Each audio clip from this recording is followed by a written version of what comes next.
start soon. And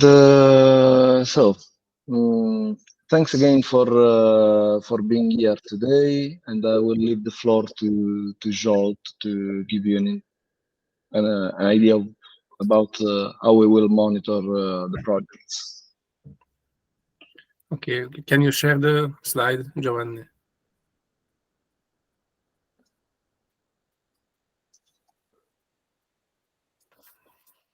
Actually, it's better if everyone can see it and you are sharing the screen. So, but actually,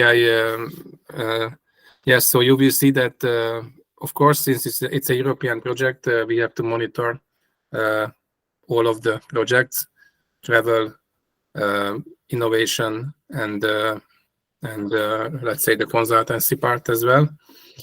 However, we try to be very flexible during the project, even if you compare with other Euro clusters, and I have experience with other Euro clusters, you can see that it's rather a flexible way of keeping track of what you are doing or what you are not doing.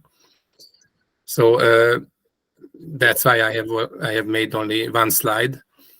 We try to plan bi-monthly meetings with all of you, either online or offline. Of course, for example, myself, I can meet the Hungarian partners, not online, but offline.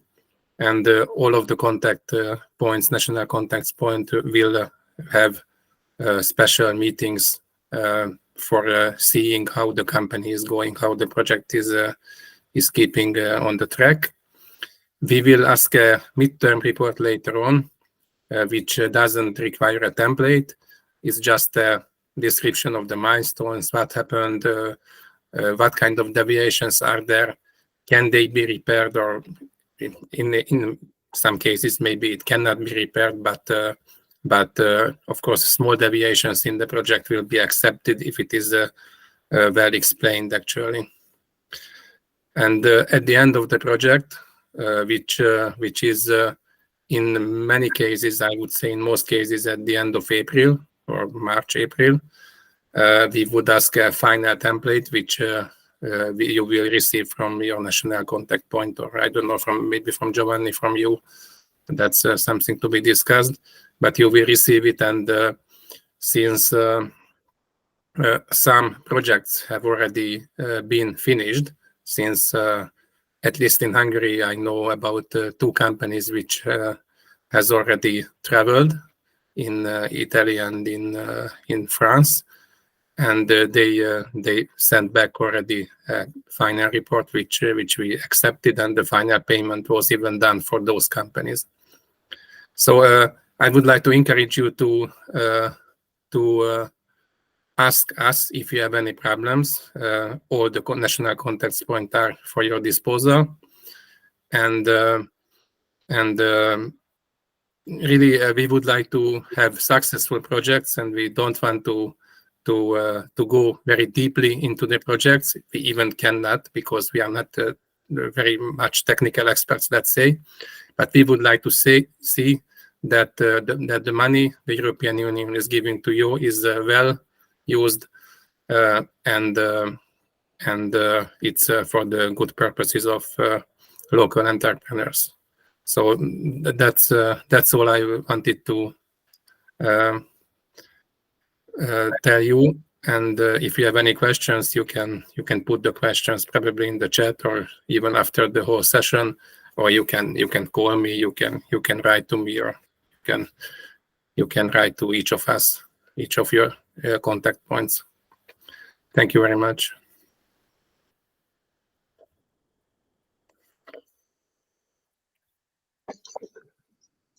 Giovanni, if you want to add something, maybe, or some of the other consortium partners.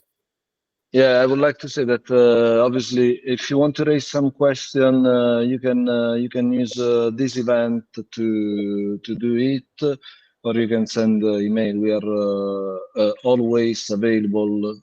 Let's say we try to be as available as possible, because we really want all the projects that have been funded to be successful and to bring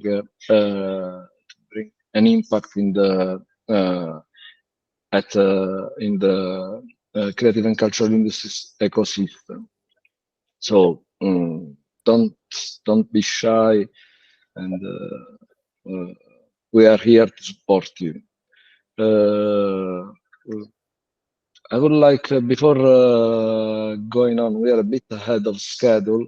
Before moving on with the presentation, as it's popular now, I would like to make a screenshot. So if you can switch on the camera, we can have a screenshot of all faces in this project. Okay.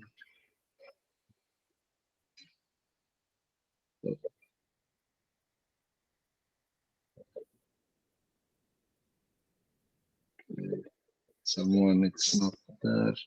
Victoria, where are you? Okay. Okay, let's do. I'm yeah, here. I think I had some sound issues. Sorry for that. I wanted just to make a picture. Okay, let's do like this.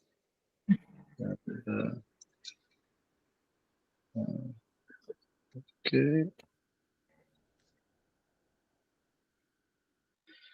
Okay. I took it, and I think that we can move on with the presentation a bit earlier. But I think that Guillaume Slicevich is with us. Yeah, I'm here. Yeah, can you hear me? Guillaume. Yeah. Good to see you. Good to see you. So are you doing the presentation, or should I do the presentation? I mean, putting the slides and so on. No, I think it will be smoother if you do it yourself. Okay. I think that you can present. Ah, sorry. I thought you were going to have the presentation, so I need to open it again. Okay.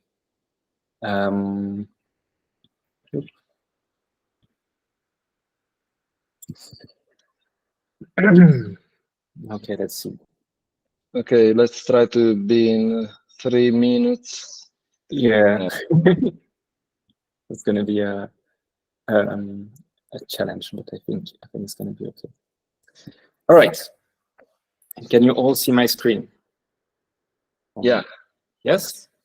Okay, yeah. So thanks very much for having me. I'm Guillaume Slicevich. I'm a creative technologist / designer. I'm based in Belgium, in Brussels. And I'm here to talk about the project Ceramics, which is a project that we're doing with 2 other companies.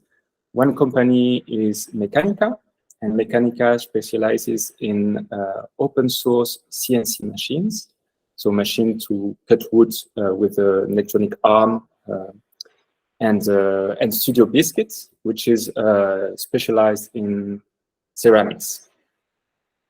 And then some slides, sorry, switch. So the idea behind ceramics is to kind of change the way people glaze. At the moment, it's mainly done by hand in a really craft way, especially for small production. And we would like to offer the same tools that woodworkers have for CNC, but for ceramic artists and small ceramic studios. And to do that, we will modify a CNC machine in order to implement a spraying mechanism on it, so that you can glaze first tiles with different patterns and different pictures and so on. The idea as well is that compared to something made by hand, you have a better precision, and you could have as well something that is more repeatable. So that's the main advantage of the project. And then the last point I wanted to make is that we're following Mechanica tradition of open sourcing, which is quite important for us.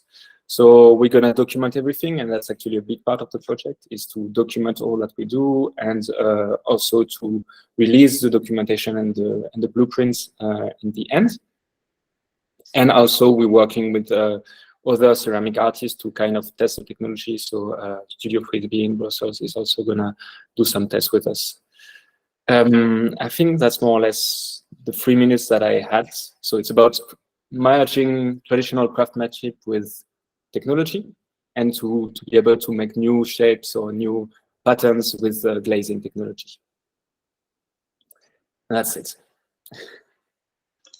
Thank you, Guillaume. You're very welcome. And reach out if you're interested, of course, and if you have about the project as well. Okay.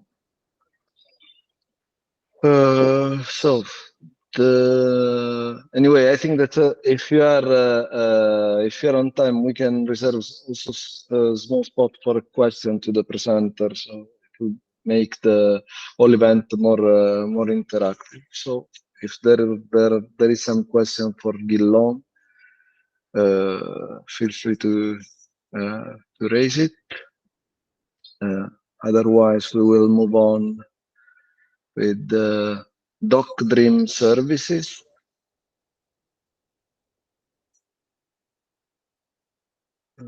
Hello, this is Teresa, and I'm here to represent DocDream services, but I don't have PowerPoint on my computer, and I prepared the presentation in Google Docs, so I will try to present it from Google Docs.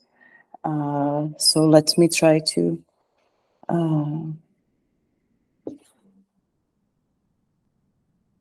go for it.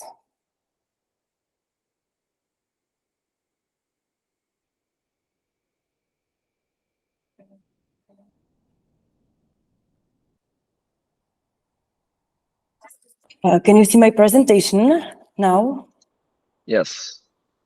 Perfect. So my name is Teresa, and I represent DocDream, which is actually the organizer of Jihlava International Documentary Film Festival.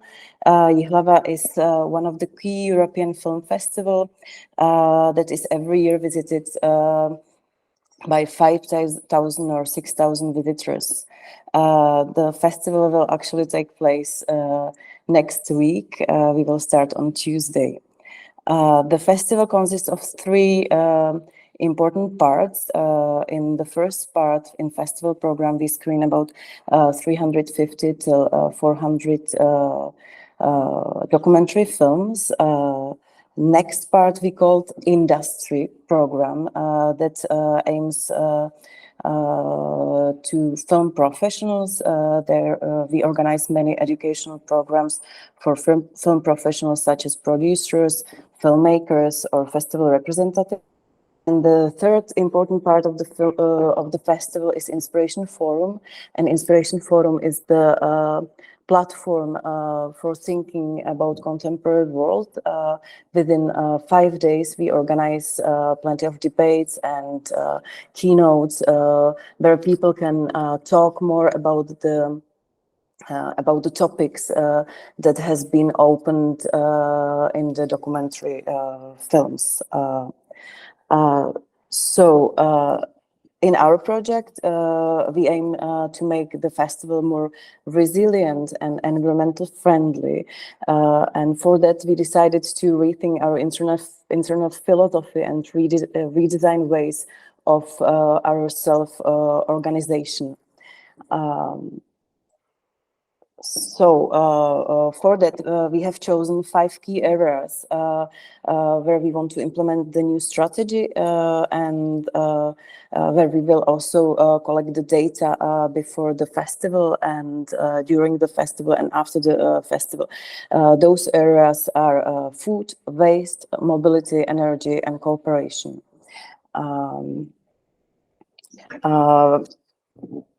Our partner organization is INCIEN. It is the organization in the Czech Republic that focuses on green transition, and the founder of the organization is Sonia Klepek-Jonášová, who became eco ombudswoman for the festival. and she will be in charge of the whole sustainable strategy for the festival. We are planning also to use our existing platform to spread the philosophy about the green transition of for audiovisual sector, and also share our experiences and know-how. We will do it within the Inspiration Forum that aims to general public and also film professionals. We prepared the several debates on the topic of food production, and for the film professionals, actually for festival representatives, we prepared the program that is focusing on green transition of festival organization, where we will present the case study, and also we will have some know-how sharing and experiences, and we will try to have a kind of fruitful debate on the topic. So that's all from me. Thank you, Teresa. As you can see, we'll see during the day that the project that we have funded are very diverse, and whether we think that there are a lot of connection among all of them. We will move on with the Fab Lab Venezia. Yes, everyone. Try and share my screen. I think.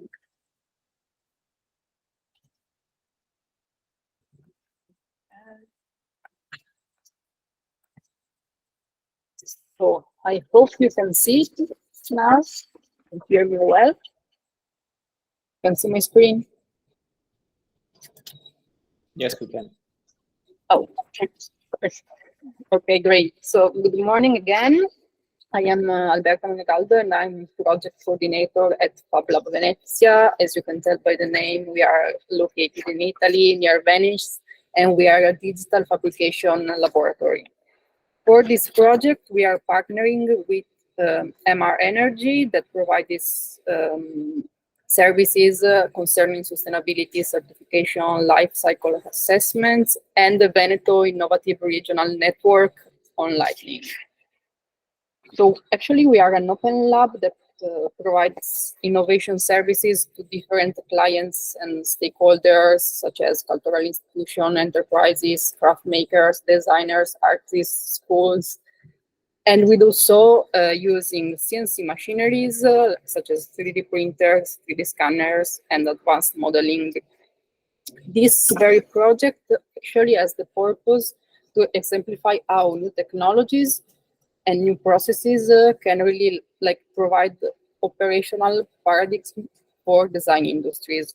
So we want to understand to what extent we can really achieve sustainable and innovative products. And to try and develop this, let's say, digital sustainable framework, we will work on one of our projects, which is a register model for a new parametric lighting system. This one we are actually technically prototyping like electronics and all through another project. But in this project, we will use this lighting system to understand and describe like the most suitable, sustainable, and viable approaches in terms of material, supply chain, production, market, distribution schemes, carbon footprint, and so on. So we will try to describe all our findings in this kind of document, this digital design framework. And actually the framework is one of the main outputs of this project, of our project, as it will put together all the guidelines, indicators, and information that could be useful for sure for us and to develop this very project of the lighting system. But also this can provide a sort of framework that could be useful also when designing and producing other products and application with digital processes. And we will make it like publicly available. So the result of the project will be also disseminating through focus groups with local enterprises, also to help us our dialogue on innovation with our networks. And we think that through this project, we will, as an enterprise, understand if and how innovative processes are really sustainable and how to assess it, and also how 3D printing relates to the distribution chains and the market paradigms. And this is mainly it from my side. Thank you.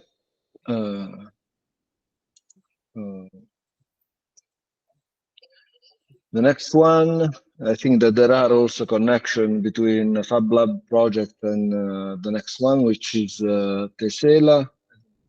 Gaspar. Hello, everybody. I'm going to share my screen.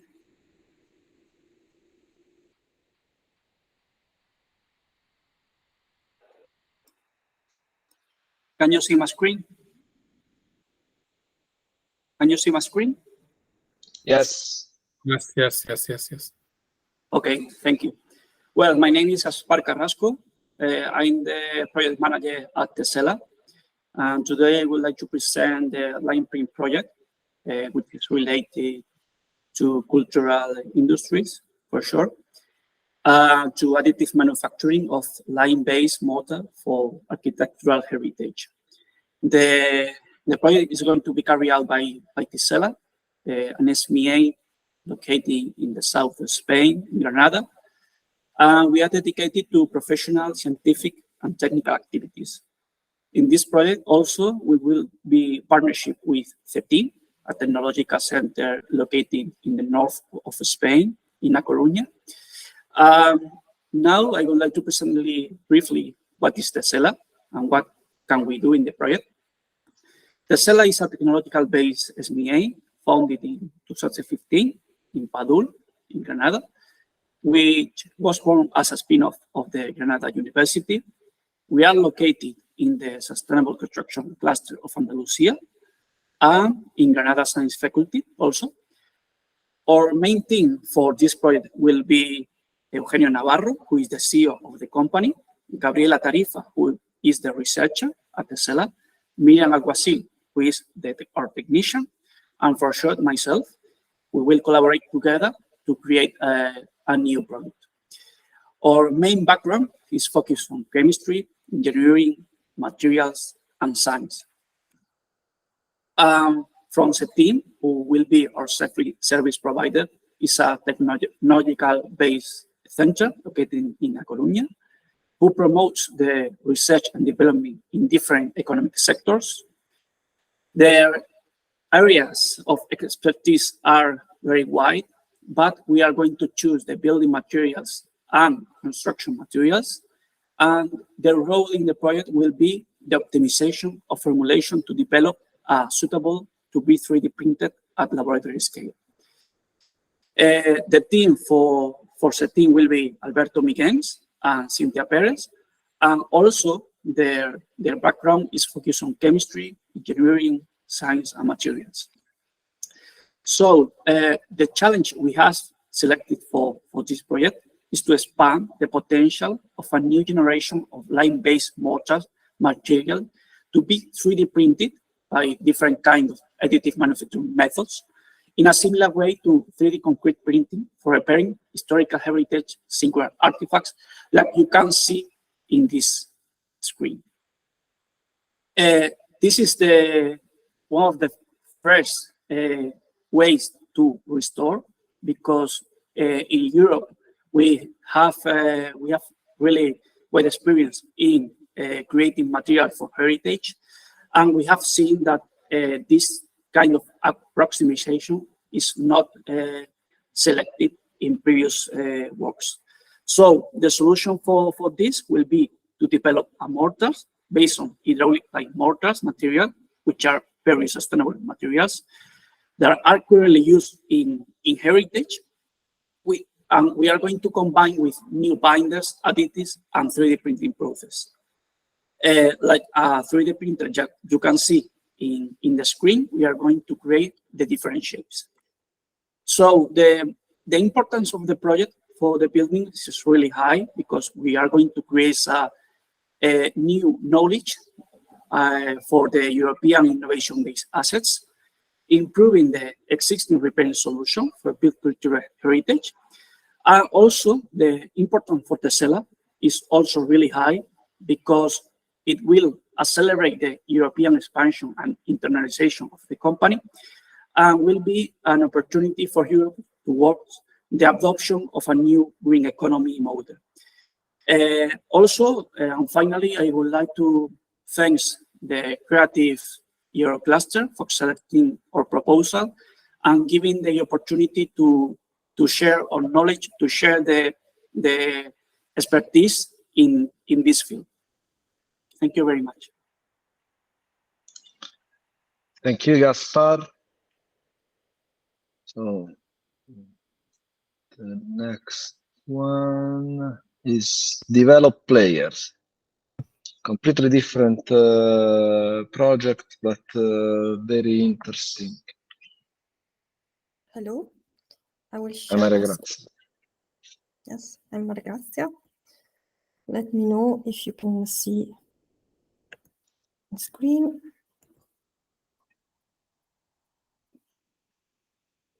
Yes.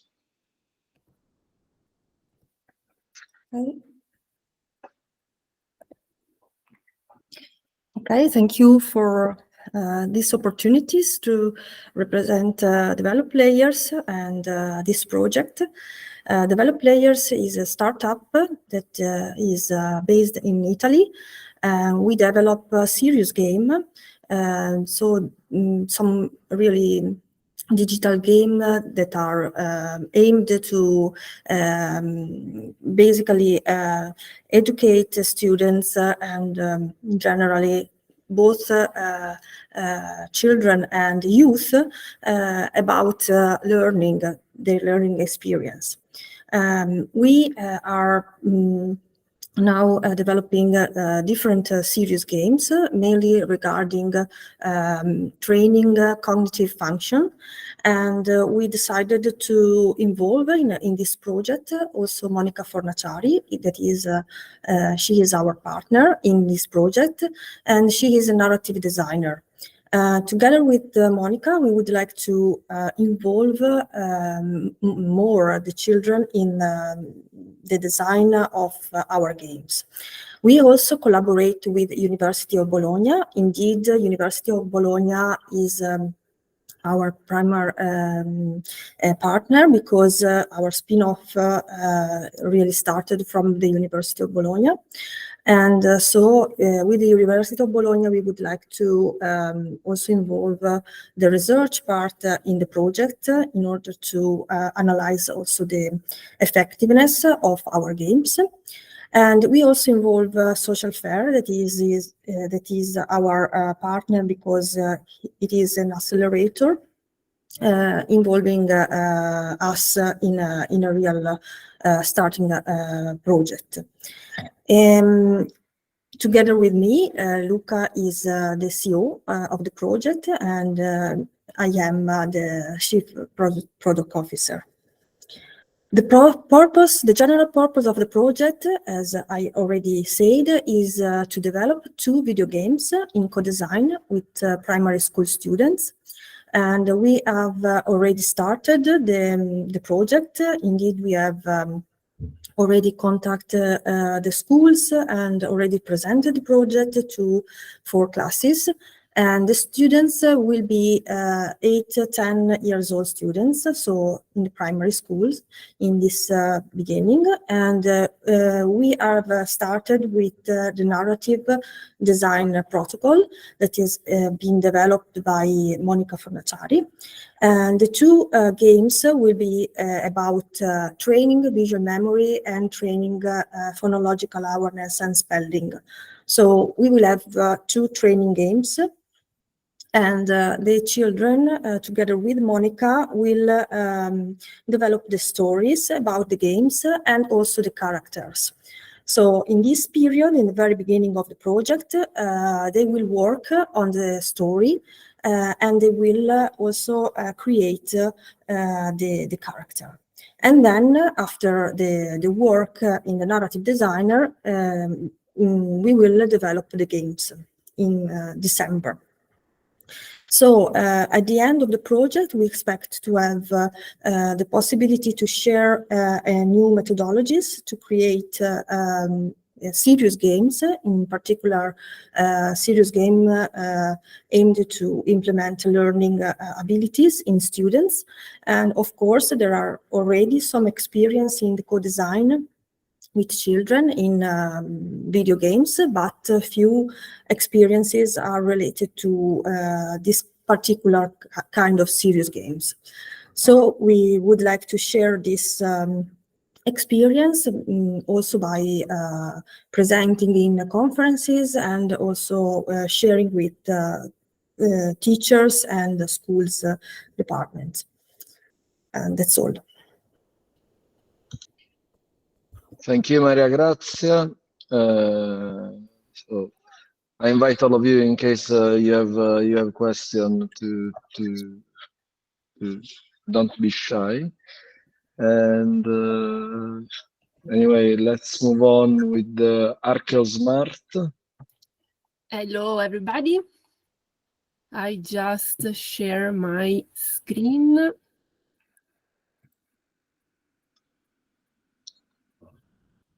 Okay.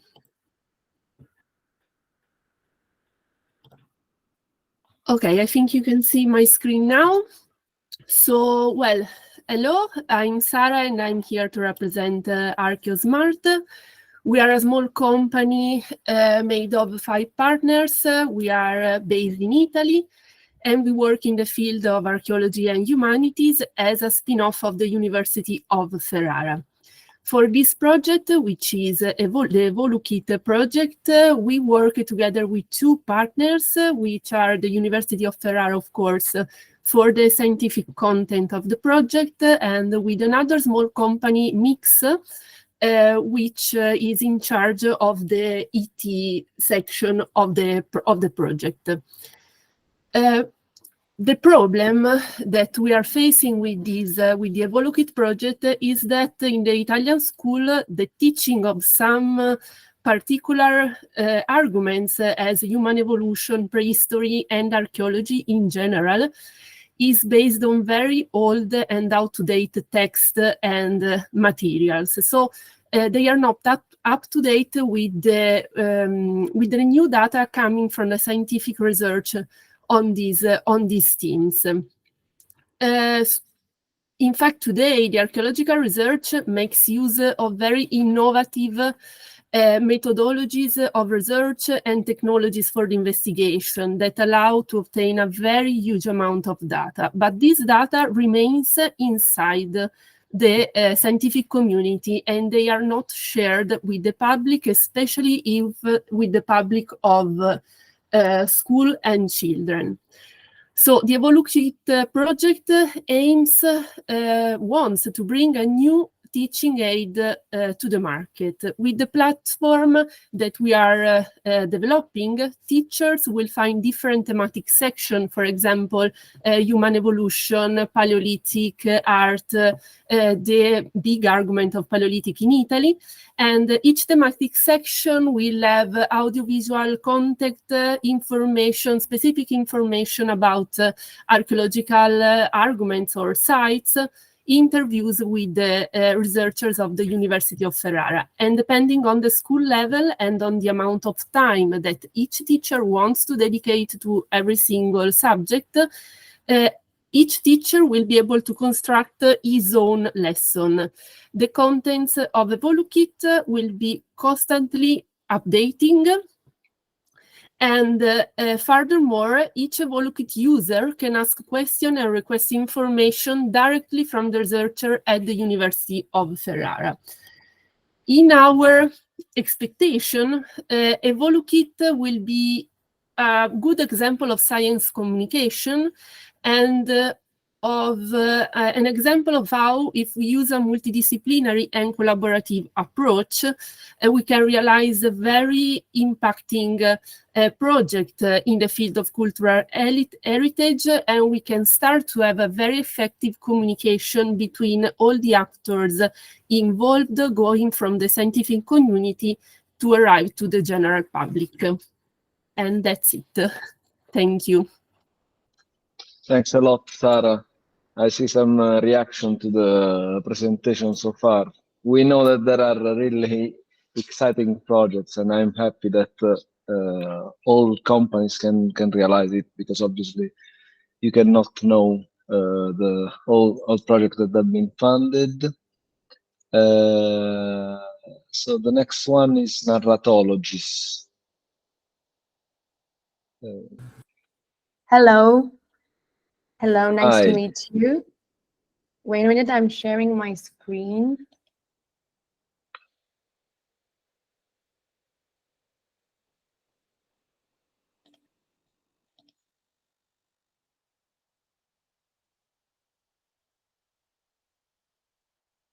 Can you see my screen?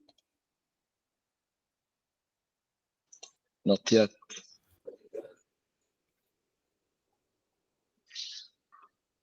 No? No. No. Sorry, an error. Wait a minute. I'm trying again.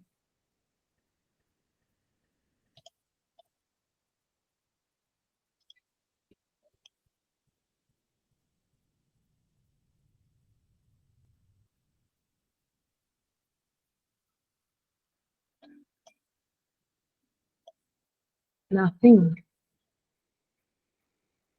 No. No.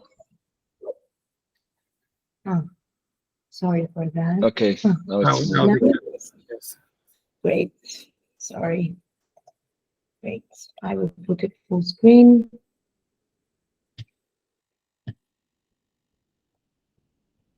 Now, is it okay? yes. Yes, yes, yes. Great. Finally, so hi, nice to meet you, everyone. It's a great opportunity that we are all here together, and we really want to get to meet you.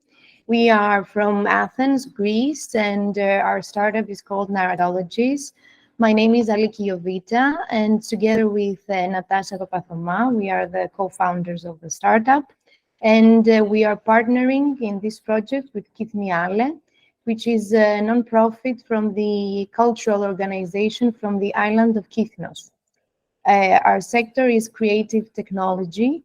So we actually have created a platform where you can create immersive cultural experiences of urban exploration. And I'm going to show you more specifically our project. So we are going to create here hybrid gamified AR experiences. So we use creative technology, as I mentioned, a mobile app that combines gamification so as to create and the entertainment effect together with the educational as far as the cultural content is concerned. And we combine the digital element of a mobile app that guides you throughout the city. Imagine it like a Pokemon Go for culture, where you can actually discover different points of interest in a physical environment.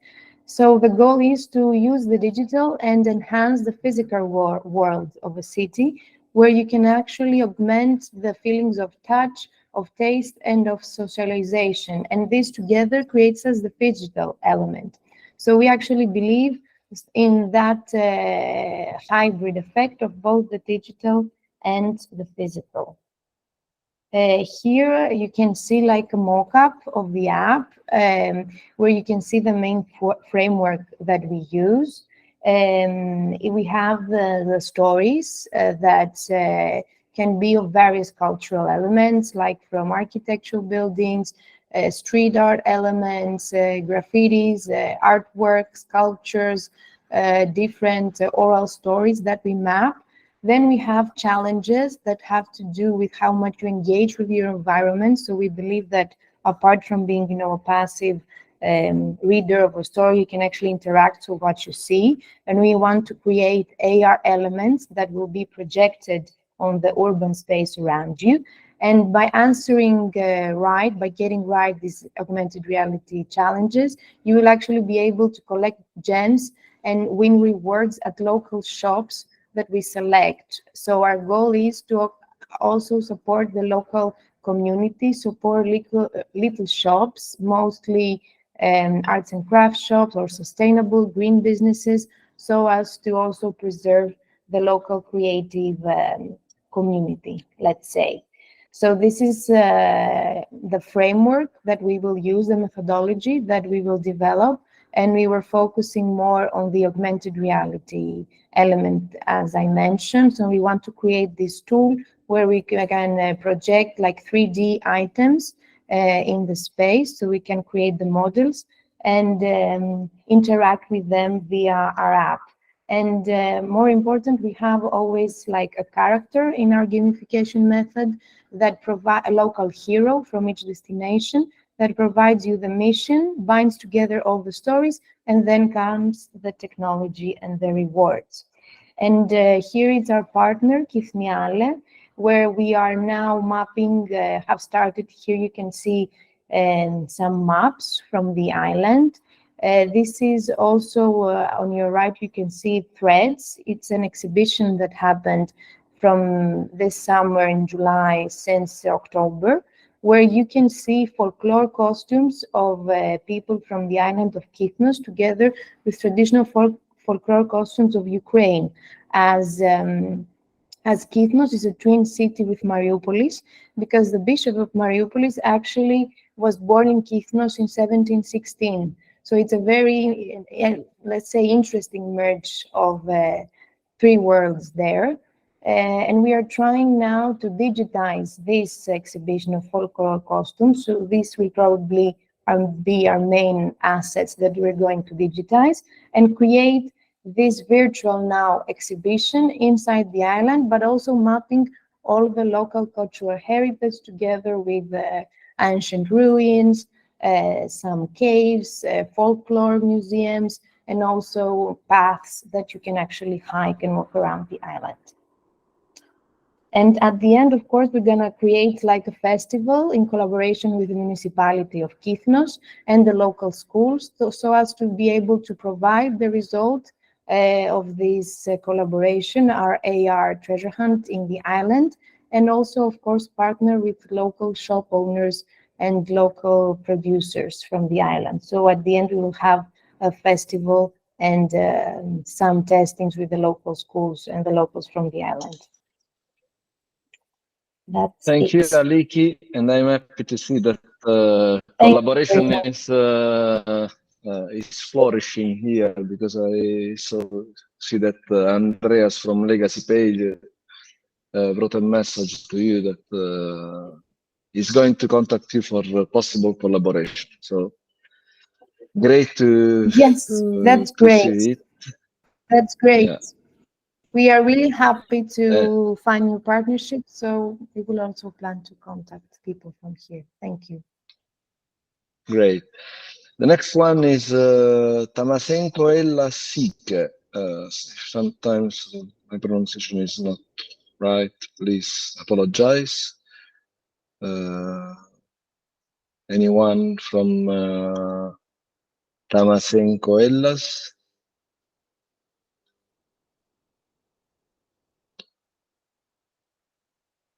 No. Okay.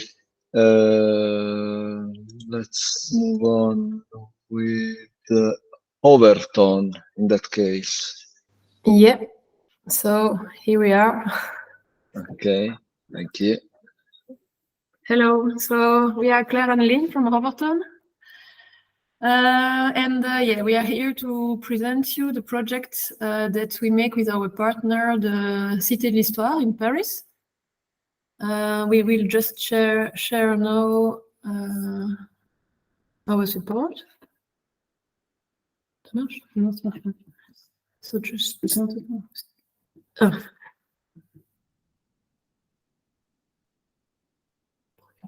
Yeah, so it comes. And so Overton is, we are interactive designers and we work in Belgium. We are used to work in museums. And we will soon share you, yeah, here it is. Oh. Do you see it or? Yes, Yes. we see. Yeah. Yeah. Okay. And quand je fais plein écran, c'est là? Okay. Anyway. So, mais il voit tout là. Ouais. Sorry, it's just yeah. And so we are working right now with the Cité de l'Histoire in Paris, and we developed there 2 projects with augmented reality, because they had some corridors and spaces that was quite empty for the people, and the idea is really to engage visitors when they come in the museum and just really live an experience in the museum. And here, so yeah, we just invest some spaces there. And we already worked with this kind of augmented journey, but it's really just with your smartphone, and you can live that in family and just have souvenirs when you come home. So yeah, here it's a project we made in Mons in Belgium, and here with this project we have the opportunity also to work with some museum. Maybe we wouldn't have worked without this project. And the second project that's already begun is a magic wall, and the idea is really a monumental magic wall of more than 15 meters. And it's a way to really try to convey messages to visitors that are really rich, and so not that's easy to understand and easy to be to learn. And our work is to give technical support to the museum and really work on the UX design so that the visitors are involved in the content. And for instance, here you have this big wall that can change, and it's with projections. You will get 3 eras through 4 themes, and you can change the vision you have, and so you will learn about history. And like you see here, you just come from a meta view, and you go more and more inside the living of the people in these eras. And yeah, we worked with quite realistic drawings for that way, but we can, of course, work with any kind of content and of illustrations. We already made it, for instance, for space, a museum about space, and yeah, it was also like this big wall where the people just can touch a wall, and it's still really magical because it's a wood wall. You don't see anything, any captors, nothing. You don't see the technology, and just the content appears you, and quite magic, and an effect that you don't wait for, and so it really involves you in the content. And that's a way we like to work. That the technology is on the it is really to help the museums to make the contents more visual, efficient, and engaging for the visitors. That's the project. Thanks a lot. Very interesting. This was one of the challenges of the call, using technology to support cultural heritage. So, yeah, that's it. The next one is the buffer music. Hello, everyone. Can you hear me? Yeah. Give me a moment. to present.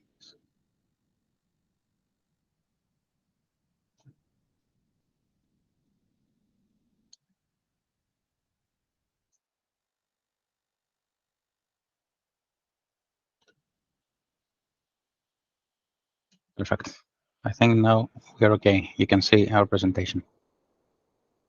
Yes. Hello again. My name is Konstantinos Kazanis. I'm a software engineer and co-founder at Buffer Music.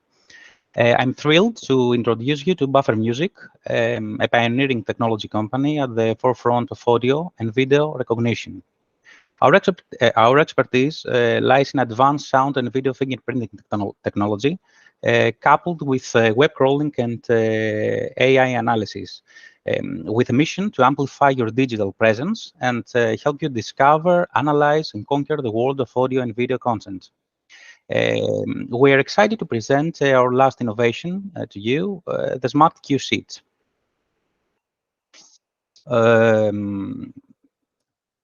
In general, in the entertainment industry, a cue sheet is an essential document, often referred as a cue file. It serves three primary functions, providing track information, timing data, and indexing details. Our Smart Cue Sheet software leverages our fingerprinting technology to instantly generate precise cue sheets. This simplifies the organization of track metadata and timing information for audio and video content. Our core mission at Buffer Music is very clear. We aim to empower creators and professionals to generate cue sheets within seconds.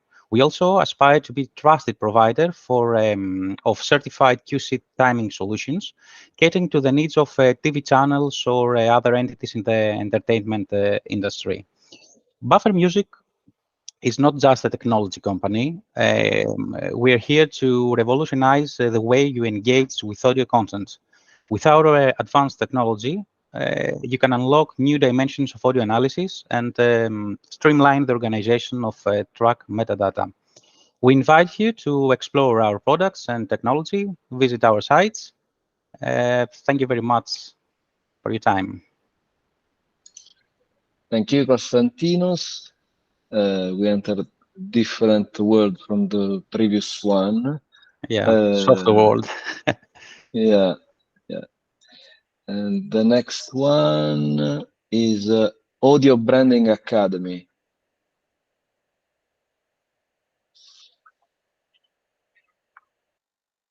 Anyone from Audio Branding?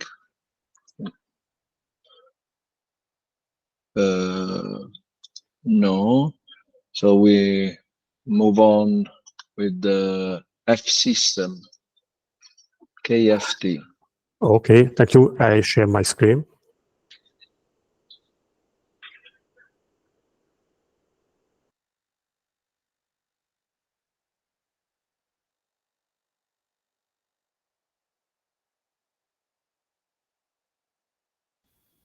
We can see it.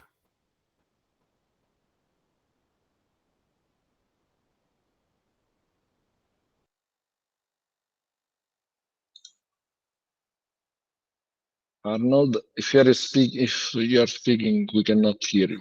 Okay. Do you see my screen? We can see the screen, yes. Okay, thank you. Moment.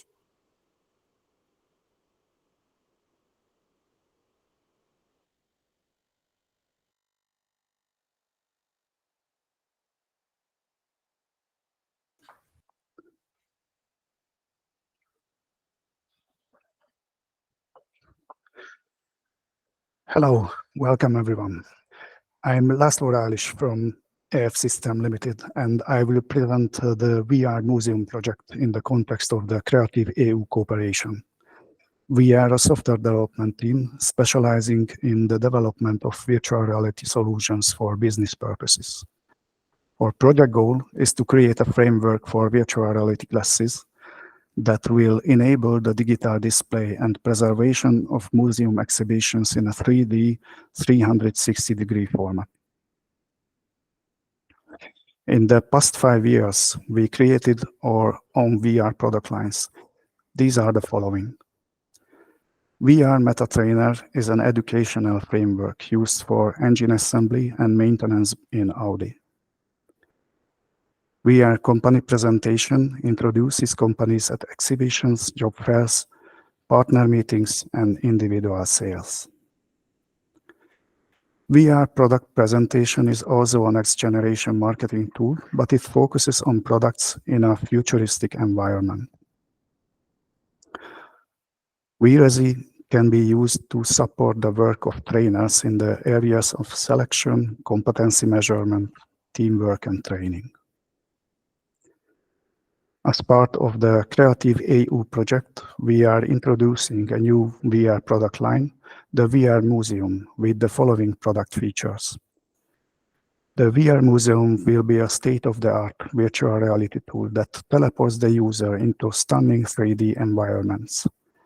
Here, interactive gallery items such as paintings, statues, videos, and holograms come to life through unique animations, 3D sound effects, and multilingual narrations. If you see any connection point to our product lines, we kindly request you to contact us using the provided contact information. In the VR Museum, we will use the state-of-the-art technologies.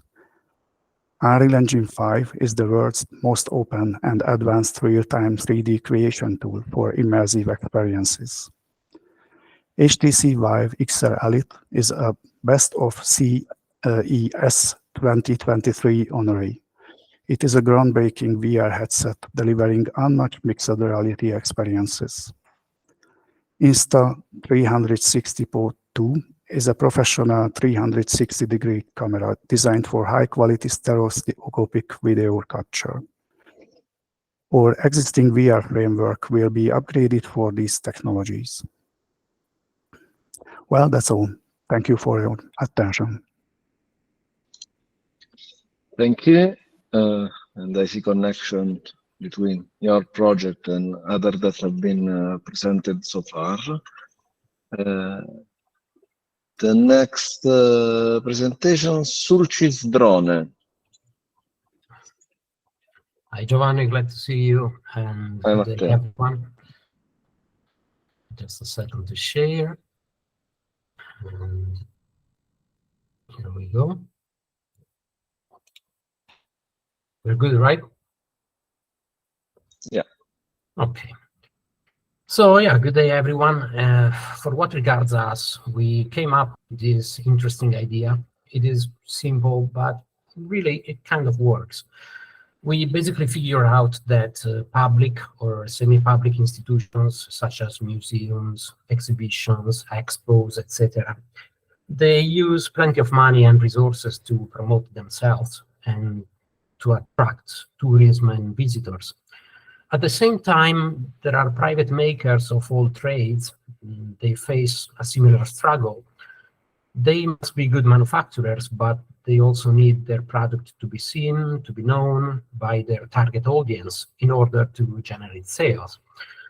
So this usually means spending on CEO, advertisement, commercial events, and so on. So what if both sides could help each other at no extra cost? This is when the strategy of cross-referencing comes up.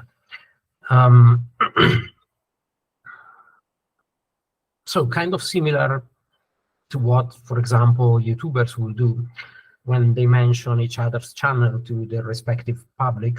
A museum could endorse, say, a local wine manufacturer, and the wine manufacturer could attach discount vouchers for the local museum to their product. So, like, you visit the ancient Rome museum and you get to know the taste of the ancient Roman wine as well. As long as both the product and the institution have something in common in terms of heritage, both parts can figure a fashionable manner of mentioning each other to their respective public. Adding a note or some pictures more to a promotional poster, to a flyer, to a website banner, to a product label, it really costs nothing, and it is an excellent manner of getting double the results with the same advertisement expense. So long story short, what we are doing is creating a small cluster with a platform to give visibility to both manufacturers or exporters of quality products somehow related to heritage, and institutions in need of empowerment and partners for their international marketing. By the end of this project, we will deliver a platform open to the public, coupling at least 10 enterprises and 10 cultural bodies to demonstrate how our model can work in a scalable manner, with the final objective of generating a new platform for the sector. So this is it pretty much, and these are our contacts, and wish us luck. It's pretty simple at the end of the day. So is there any question maybe, or something that I can clarify?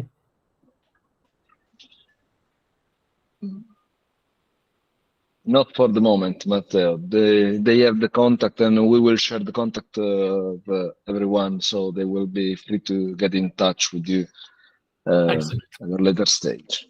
Thank you. And the next presentation is by Wildlife Production from Romania. Actually, they cannot attend the meeting, but they send a video presentation. So I will share the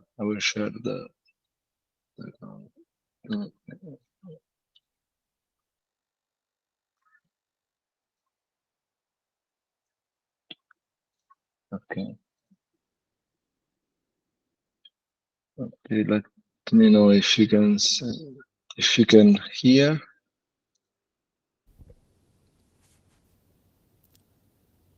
Hello everyone. The collaborative project we are developing will result in an educational documentary film, we hope the first of a larger series. We choose the theme looking around and finding that there is a concern at the European level for reducing the tendency of wild sturgeon's population to decrease, and also seeing the degradation of their migration habitats. According to the researchers, sturgeons are indicator species whose presence signals unpolluted waters with biodiversity in a good state of conservation. Fortunately for us, the activities carried out in the last 10 years to educate the public in the spirit of nature conservation made us previously collaborate with a research institute from Bucharest, whose main project is monitoring the migration of wild sturgeons from the Black Sea along the Danube towards the breeding areas. Hence the title of the film we are making as product of the project. There is hope for wild sturgeons. Our approach in creating this film is based on the ultrasonic technologies developed and patented by the research institute that is our partner. They are non-invasive and not harmful to the environment technologies that provide us, as can be seen in the images in our presentation, a series of ultrasonic projections on the basis of which we graphically reconstruct the aquatic environment, the habitat of migration, feeding and reproduction of wild sturgeons in the lower Danube. With this approach, we managed to totally reduce the underwater filming, otherwise impossible due to the flow speeds of the Danube, the currents, and the turbidity of the water, and to translate, if you want, in an artistic form, a scientific reality that is difficult to communicate in a simple way to the general public. The need to raise public awareness on this topic comes from the need for the states bordering the Danube, and especially the representatives of the fishing communities in these states, to be able to impose a series of restrictions and bans on the economic exploitation of the sturgeon migration habitats. This can only be done through public awareness and voluntary involvement of the communities along the Danube, and this is the main impact we want to achieve with the result of our project. And we do it in a way that consists in deploying the Research Institute 3D ultrasonic modeling technology for movie creation, which means both developing a new product and supporting a green transition in movie production due to the non-invasive access to the habitats. At the same time, we are satisfied that we are able to contribute in an original and sustainable way to one of the fundamental objectives of the preservation of wild nature in Europe, the conservation of migration habitats of wild sturgeons, part of Pan-European Action Plan for Sturgeons, developed as a response to the decline of wild sturgeons populations within the Convention of the Conservation of European Wildlife and Natural Habitats. Thank you for your time and hope you'll find our collaborative project final product an interesting and useful one.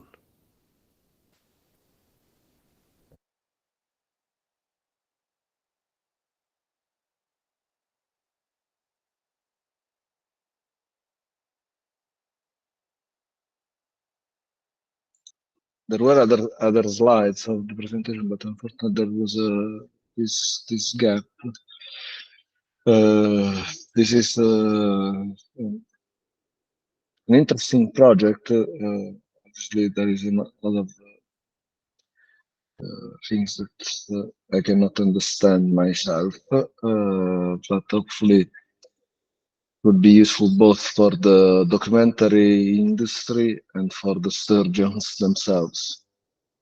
Let's move on with the TechWave development.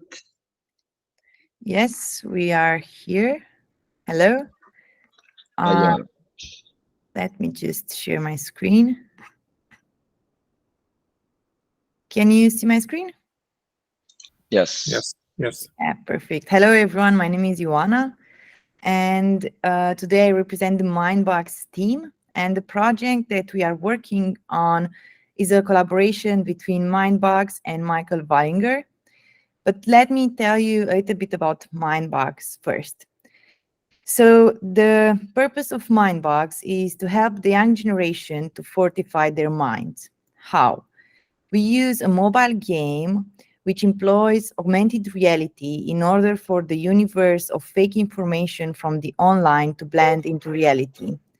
The users fight mis- and disinformation in the form of destroying Mindbox and learning gradually about the threats that people encounter in the online environment.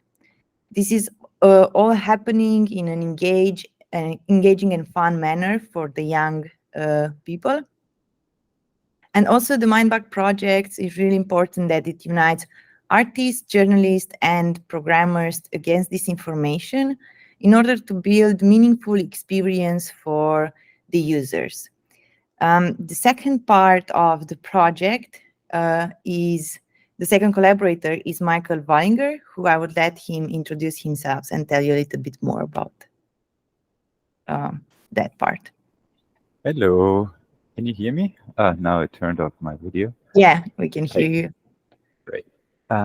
Hello, yeah, my name is Michael Wallinger. I'm a media artist living in Vienna. Yeah, in my general practice in the fine and conceptual arts, I'm interested in how visual media can be used as a means to examine the black boxes and latent spaces of data processing systems with a strong focus on computer vision technologies. So to put it in different terms, I develop artistic methodologies and practices that utilize the image as to reveal the modes of abstraction and compression such models imply in their processing of their process of encoding and decoding our world. So I study how these automated decision making on what is relevant and what is redundant or inefficient shapes and moderates how we experience and understand the world. In this respect, I fictional or speculative data beings and synthetic identities reconstructed from these latent spaces become a recurring motif in my work. Can you give me the next slide? So in the collaboration with TechWave, we'll jointly develop a new level for the AR game Mindbugs, which will be dedicated to the dynamics of fake news and disinformation targeting the discourse on climate change. We currently work on an artistic concept and a new aesthetics that engages with the disbelief in human-made global warming. And for this, we formally transform the concept of finding latent creatures in black boxes and literally scan for human fragments in visual materials, illustrating the multi-layered complexities of climate change in order to 3D reconstruct new mindbugs from this data. And from business perspective, this collaboration is really important for us because it also expands the cultural relevance of our work and the type of people that we can reach through our Mindbugs and through the experience that we offer. We also put a big accent on enhancing educational impact and strengthen the global presence. This collaboration allows us to also work with Michael and use his artistic interpretation, and also allows Michael to create and promote his art through a mobile game which has global exposure. And last but not least, we facilitate cross-disciplinary collaboration because we foster an environment where we bridge the gap between art, journalism, and technology to create innovative solutions for the society. So thank you all for your attention, and if there are any questions. Thank you, Joanna. Thank you, Michael. I will be very interested in checking the app and how it works with this technique. So I'm really curious about the development of the project. Thank you very much. We move on with the DNA Lab and Verbillon. Verbillon. Anyone?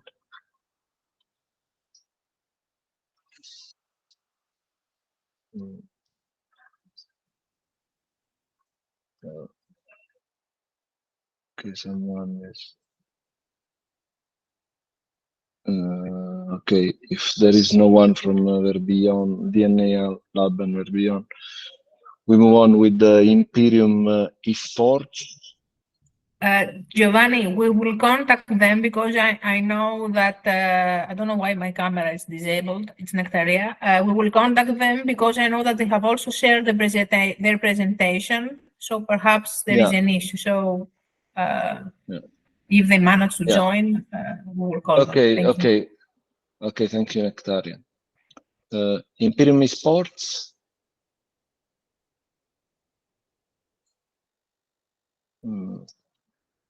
Okay. Focus Lab.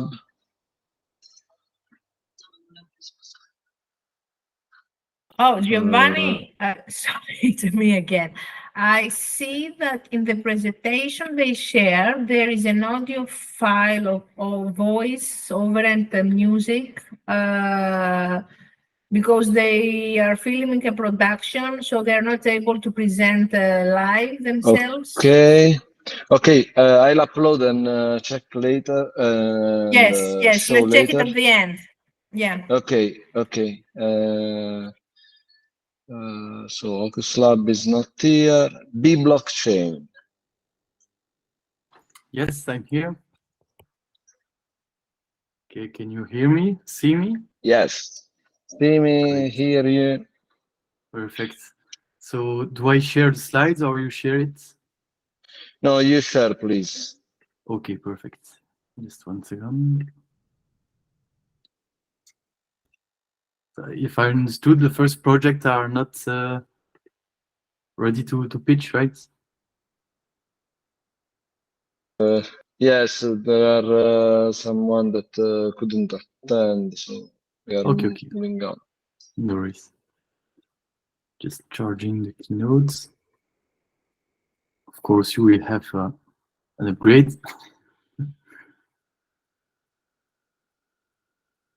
Okay.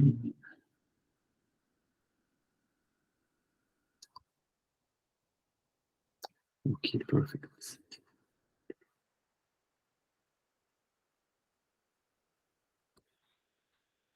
Tell me when you see my screen. Not yet.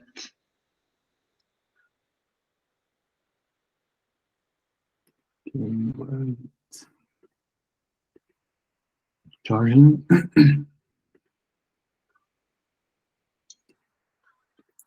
Okay, should be good.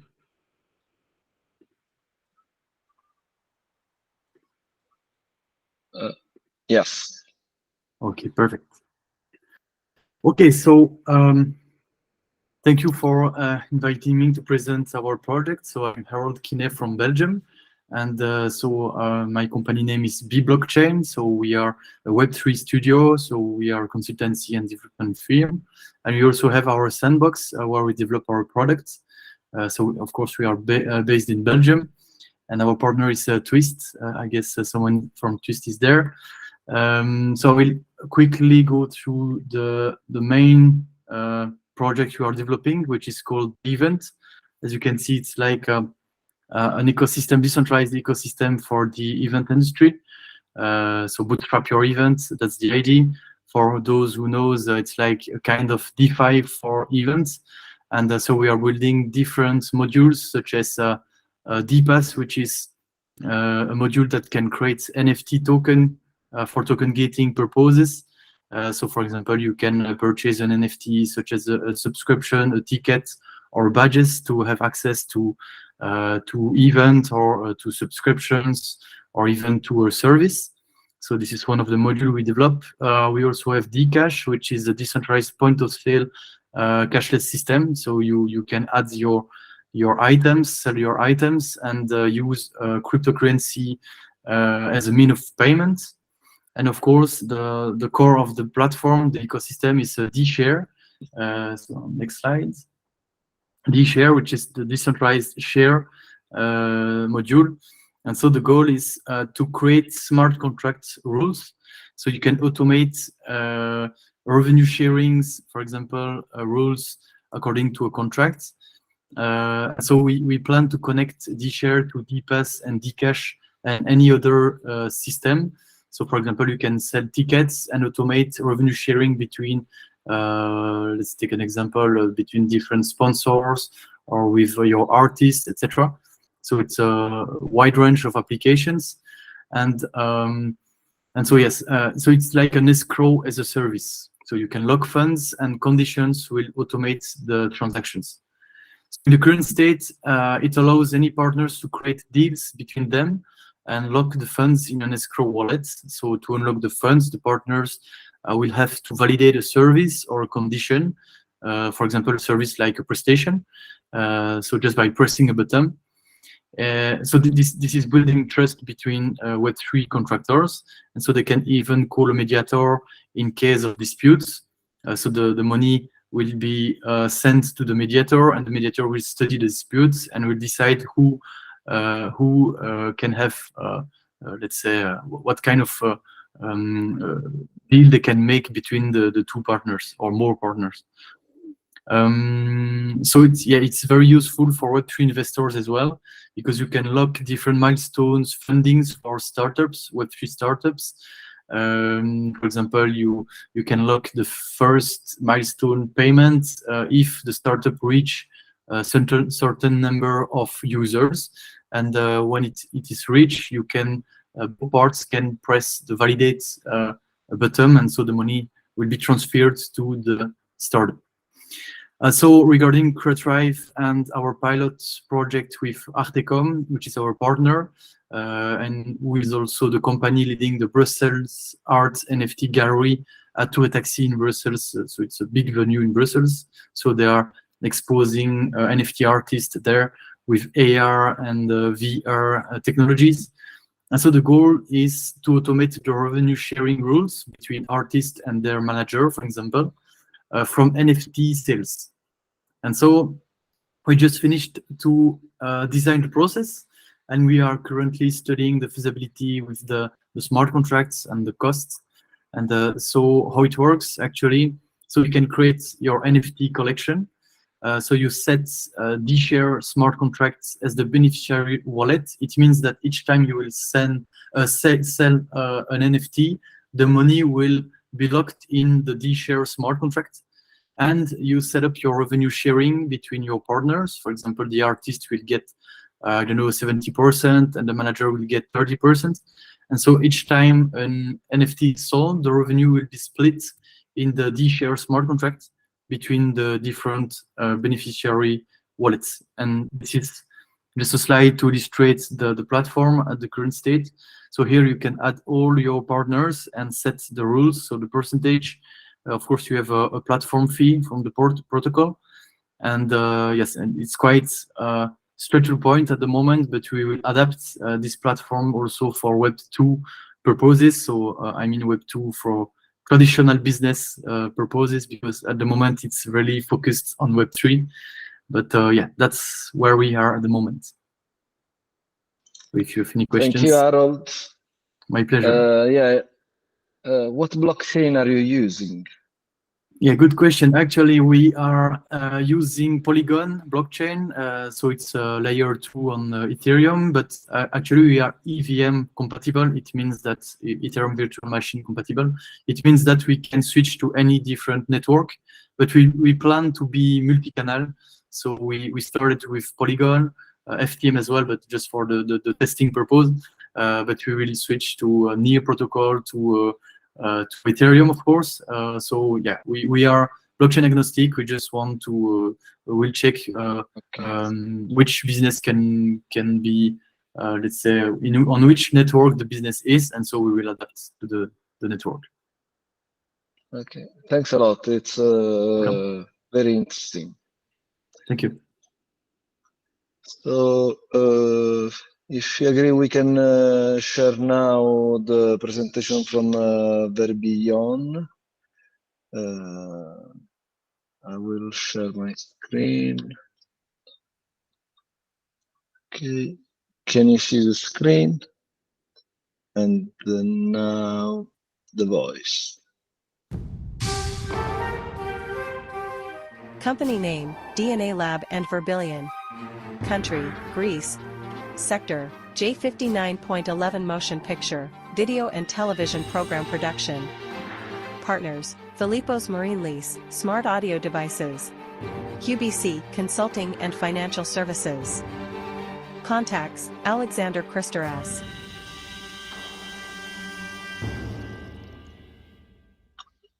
Next one.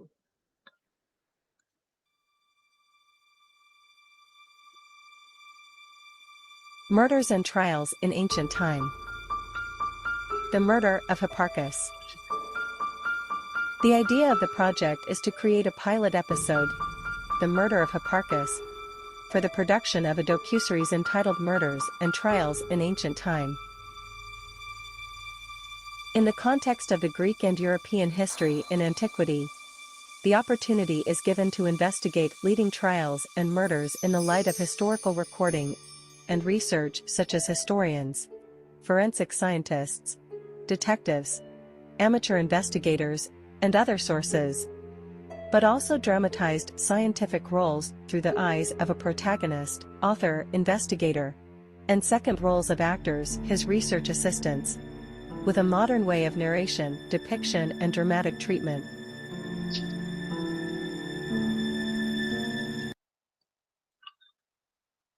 The first episode is essentially the pilot of the creative intentions, the filming, the research, the aesthetics, the style, and most importantly, the form that we will follow in the rest of the production once we have secured the necessary financial resources for the edition. When our pilot is fully developed, we can show it through an online demo on our own Verbillion platform and be able in this way to protect our intellectual property from patent infringement, since we will have automatically patented it. At this time, the project is in the process of audio and video post-production, based on the timeline, and will be followed by subtitling the episode in English, in order to complete the pilot episode and ensure the final format is ready to be sampled at international exhibitions and sales agents of the format. Our aim is to either market the pilot episode as a dramatized documentary in foreign markets, or to find the financial resources, mainly through partnerships through European projects, and complete the production of the remaining 4 episodes, to offer them as a final product of 5 episodes to the TV market.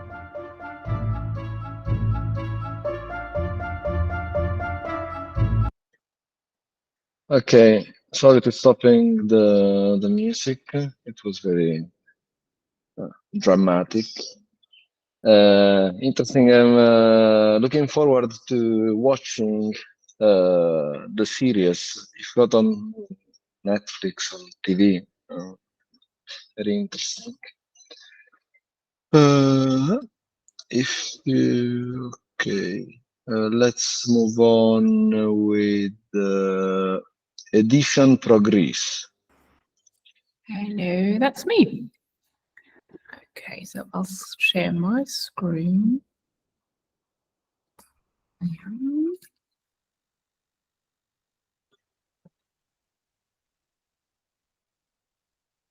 There we go. Okay, so we are a group of 4 companies. It's 2 book publishers and 1 consultant that deals with cultural communication, mostly in the area of tourism, and an audio production company. We're Ellen Tarpadlag, CCF Communication and Culture Factory, Dubbing Plus, and I am from Edition Focus. And we are at the heart of our can you actually see my screen? Yes. Sorry. Okay. Sorry. At the heart of our idea is the concept that book publishers are finding it very scary now, all the changes in AI and the death of the small publisher, the death of a lot of bookstores. Things are being monopolized. But we believe that actually through these changes, the actual role of the publisher is becoming much more important, because the publisher traditionally was the person who structured information and made sure that knowledge is stored. And that's something that is just going to be very important in an era where there are lots of bubbles and where AI is just repeating knowledge and changing it, and we don't even know is this still knowledge or is this just fantasy. We're from non-fiction book publishing, and we specialize on regional books. And that's at the heart of our idea, is that we put together all our books. We're actually a cooperation of book publishers that have been working together in other contexts as well. We take our books centered around our region, Berlin and Brandenburg, and we structure the information within these books about the area, about the region, about the people living here or who have lived here, and structure it with the help of AI, but actually making sure that the knowledge is at the heart of it is actually good and proper. And we will use this information to create a platform which is like a travel itinerary where people who would like to visit the area, either locals or tourists from abroad, can get inspiration about what to look at, that can read stories, that can find out about the culture behind the separate areas that they're in. So it will be like a travel planner, an app where you can say, I want to go to this area, and please inspire me with stories. And the system will take from the books that we have ingested into the system. So that's our idea behind it. We also have the consultant from the tourism industry, because we believe this is an excellent way to actually also infuse small local tourism companies, cultural guides, small institutes, small museums, because they will have more stories to share, more cultural inspiration to give. And we want this thing to be a way to explore the region with the small actors that are within that region. Yes, and we will also, from the stories that we ingest, we also have an audio production company because we also want to create audio guides to join in with the program itself. Yeah, so we are looking forward to if anybody has contacts to non-fiction publishers in our area. I mean, we're piloting in Berlin-Brandenburg, but also we will be looking to take it further from there. That's the idea. It should be big and hopefully soon also not only Germany but also Europe, and who knows from where it takes it from there. Yeah, so cultural guides, tourism companies, or non-fiction book publishers are interesting contacts for us if you do have any contacts in that area. Yeah, okay. Thank you. Thank you, Lisa. I see that Andreas is interested in creating synergies. Cool. And so let's move on with Legacy with Andreas, I think. Yep, that's me. Can you hear me okay? Yeah. Okay, perfect. Here we get the slides. Can you see everything okay? Not yet. Nope. Sorry about that.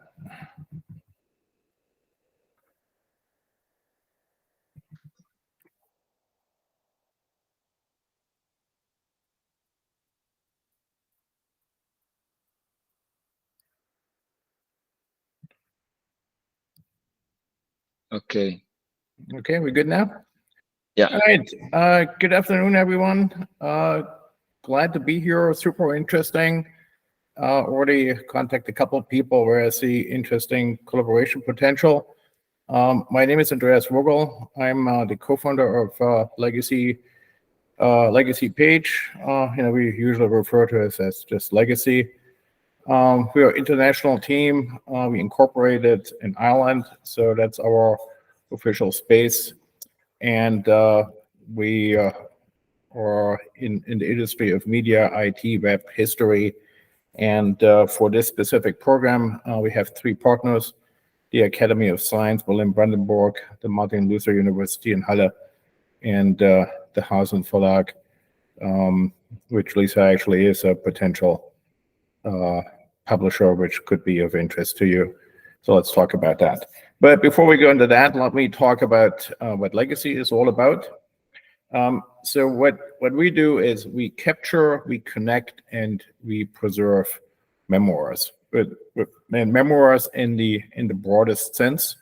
So that could be your personal stories, your personal history. We also talk about the concept of a professional memoir. This would be, we have a concrete example here with that guy who is a painter who died a few years ago, and his son wanted to create or maintain his legacy. And so we basically took his portfolio as a professional memoir onto our system. And it could also be organizational memoirs. So that would be more archives, or a very good example is also exhibitions, where a lot of effort goes in. The exhibition is shown for days, weeks, or months. And then the physical exhibition gets dismantled and everything's thrown, most of the stuff's thrown away. And there is sometimes a catalog, but rarely there's anything online which is surviving the physical exhibition.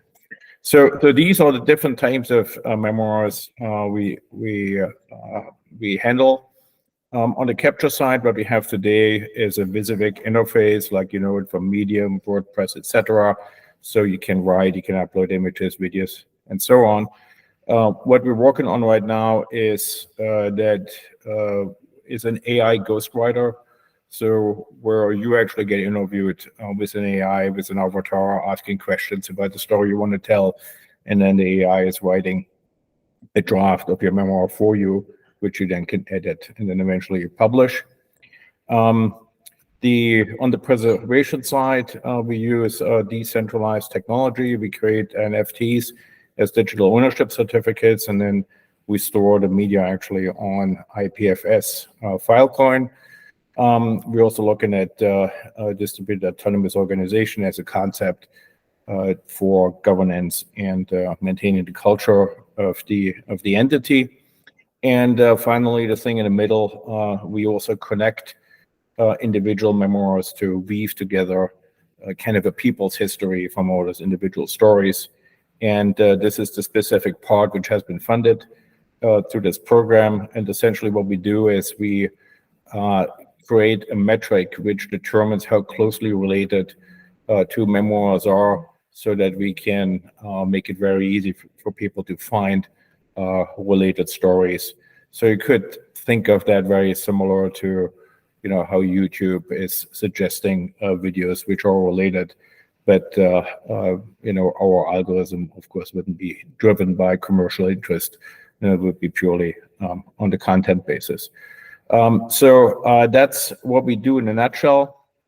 I think the collaboration opportunity we have here for other companies is to use us as a platform to for the long-term storage and the connection of different type of media formats, and then we have APIs where you can put your stuff on it if it's an AR, a VR application, other ways you want to display a certain content. So that would be, you know, one example, but there could be probably other ways to collaborate and interact. Here is just a quick status where we are. You know, we are very much on track. We're working with our 3 partners to get their documents and run them through the algorithm and see how good this is, and do the fine-tuning of the algorithm.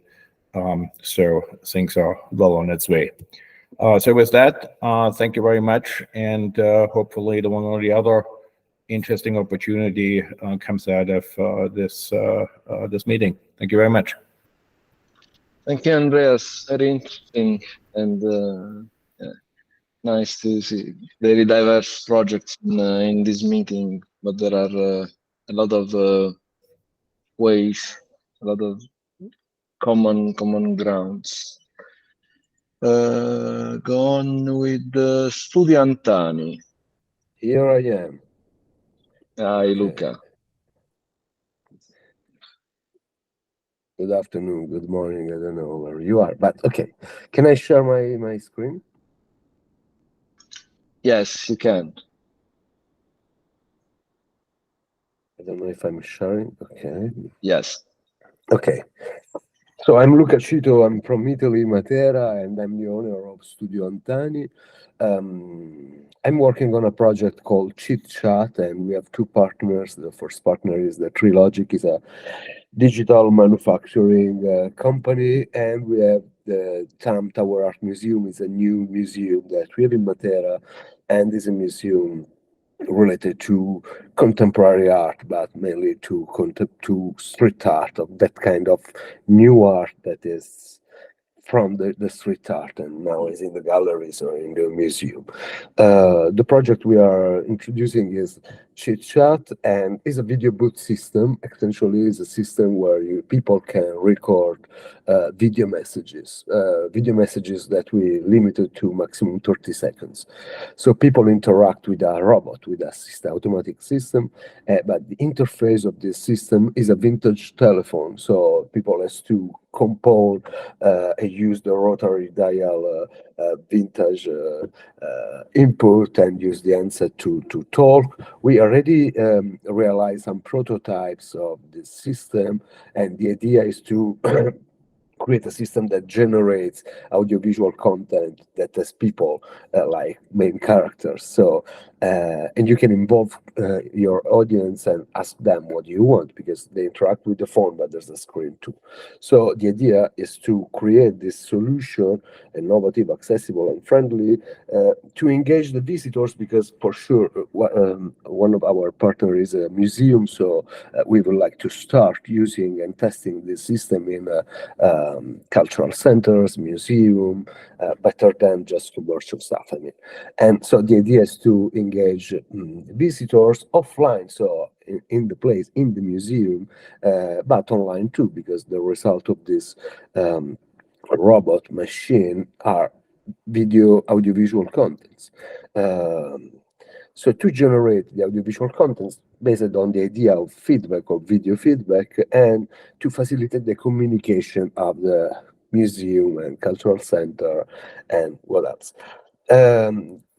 Like I said, it's not the first prototype that we are trying to develop, but with the idea, the first prototype in 2016 was really primitive and was just an Arduino controlling a GoPro, so there was no stability. But we test the system just to understand in which way the people interact or what's their reaction. I have to say that we are pretty proud about the idea and the concept, because the people, just for the interface, or just because they are not in front of a man with a camera, it seems, people are more free. It's controversial, but it's what we test. So now we defined the new technology of the new prototype, and we made some tests, so that we are pretty proud and excited about the results, because the idea for sure is to create a system that allow people to record audiovisual messages using the interface of a phone. But the main goal is the opportunity to reply this system, but to evolve and to create the software side. So all these contents, they can manage on a cloud, and you can create different kind of analysis or service online. So far, we are working now on the offline software. In the next 3 months, we will work on the online software. I want to show you, these are results of past prototypes that we realized. The first one was in a Maker Faire. Maybe some of you know the Maker Faire, and we asked people to leave messages for aliens. So like in 2 days, the chit chat, the first prototype with the GoPro and Arduino, it collect more than 600 messages in 2 days. So this means that people, like you can see on the left, people are attracted. So people use the system, and maybe they go close because of the phone or because of this friendly design. So we are pretty proud. And the idea, like I said, is to install one of these systems. Imagine a museum, a cultural center, but you can use everywhere in every kind of event, and to let the system generate videos where you can edit all together the content, photos, because the system generates photos, and single clips, because each people can talk for maximum 30 seconds, and statistically 2 of 10 they say something very interesting for 30 seconds, but still there's other people that say something interesting. So this system generates contents that you can use for your communication online. That's all.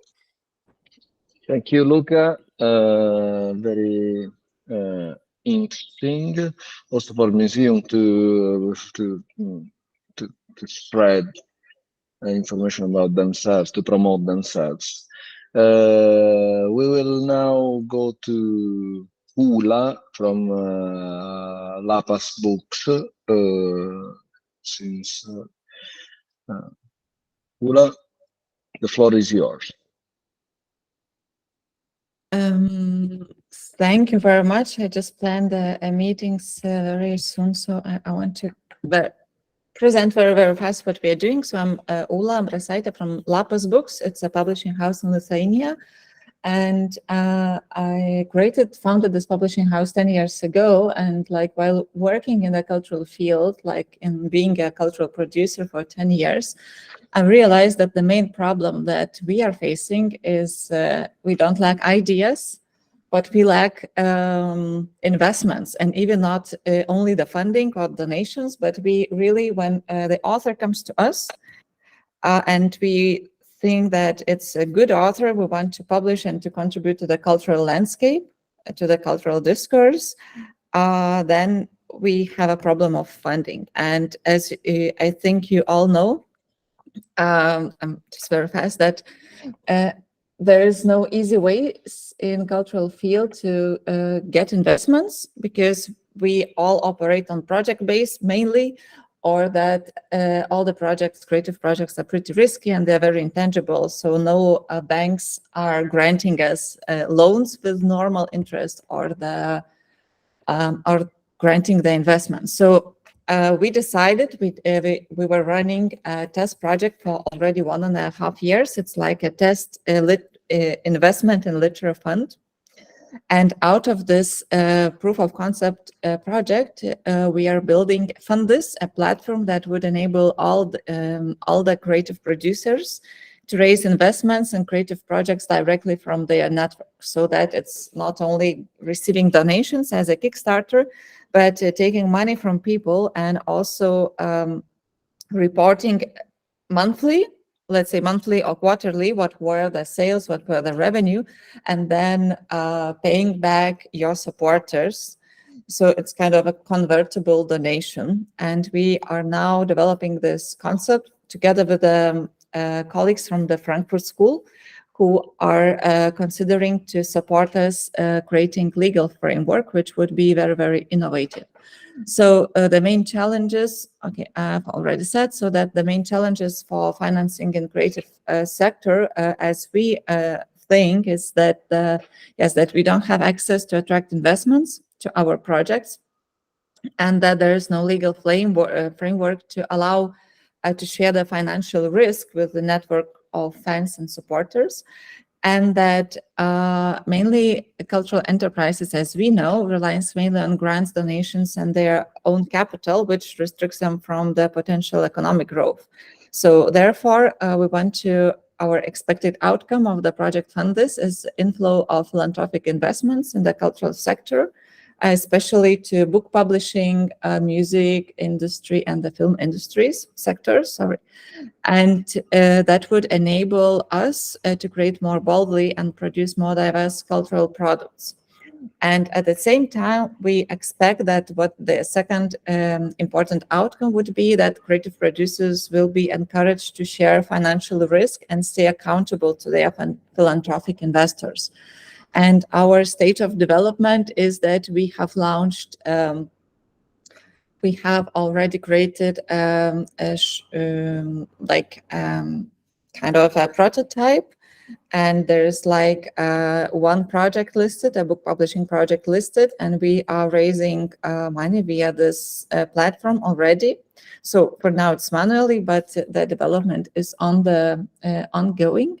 And this is like, yeah, it's how we present the estimate sales and when the project is funded. So then every month we will be reporting the sales. And this tool is actually direct for producers. So it's not like publicly listed projects. It's more that, for example, I can send it out to my close network of supporters of my publishing house.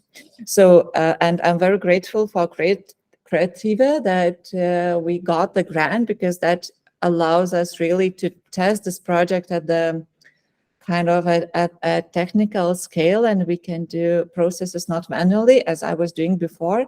And I think that this project, if that will be successful, we will see it in a few months, that I hope that all of you guys who have some projects that has a potential to generate revenue could use our platform to to raise investment, share the risk with your supporters, and also share the excitement of creative production, because it's, I mean, everyone is like super excited to to invest in something that they understand or that they believe in. So that's very brief from my side, and thanks for your attention. And please contact me if you have if you would like to raise investments to your project via this kind of model.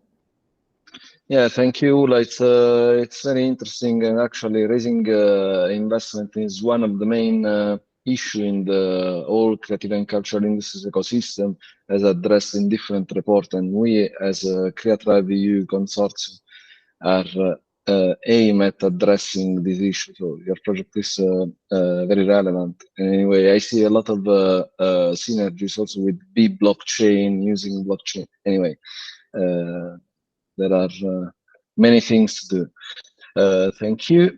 And we have another presentation from Cosmos Theater that couldn't attend this meeting, so we have his presentation.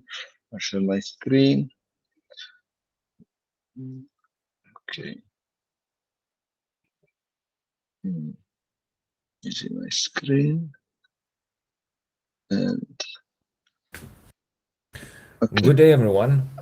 Sorry I can't be with you live, so you'll have to see my recording.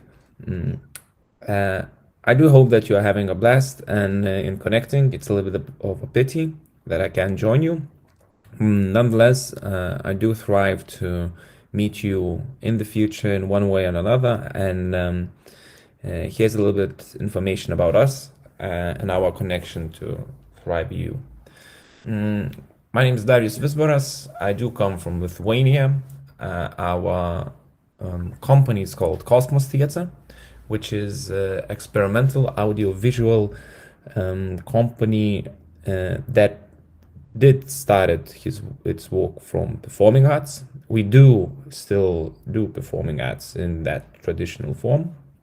And basically the idea is that we start to create, our creation starts from thinking throughout images and sounds and creating visual dramaturgy rather than text or having means of text.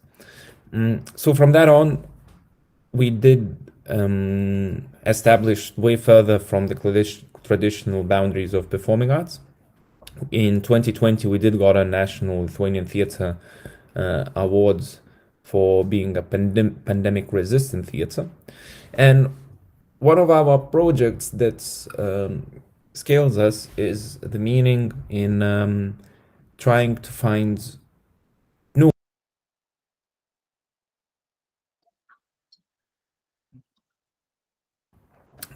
So we decided to create a project which could change our perception in our public and physical space, especially cultural heritage spaces, in transforming that with no physical interruptions. As with cultural heritage, we want to protect and save it.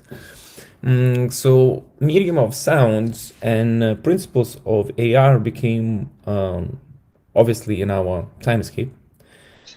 So we developed Cosmos app, a digital audio performance broadcasting platform that allows users to travel through audio-based historical and cultural memories of public spaces. We already have a prototype towards it, and we're looking forward in scaling it up, in having a better quality backend, as we are artists in general, and we will need to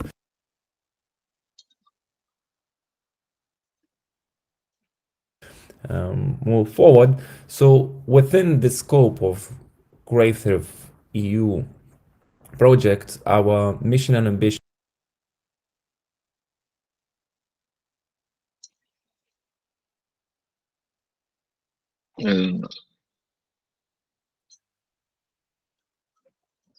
there is some issue. Okay. Unfortunately, there is an issue with this presentation. Anyway, in the future, we will connect all companies, so you will have the opportunity to listen from Darius, is the project of Cosmos Theater. We move on with Neuronomia is another video, so we put it in the end. X are for heritage. Trois plumes.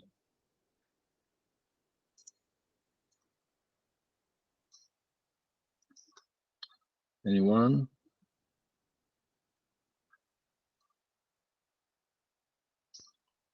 Okay, so let's move on with the Museum Atlas.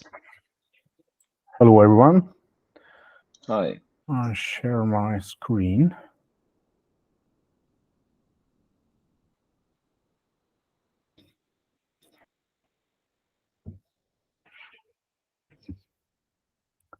Okay. I am Christian Berg, CTO of Museum Atlas Limited, and it is our Hungarian company is working for museums, and we have a mobile guide based on QR code. And our partner is a Printer Farm Limited, is a 3D printing company in Hungary. And our main idea is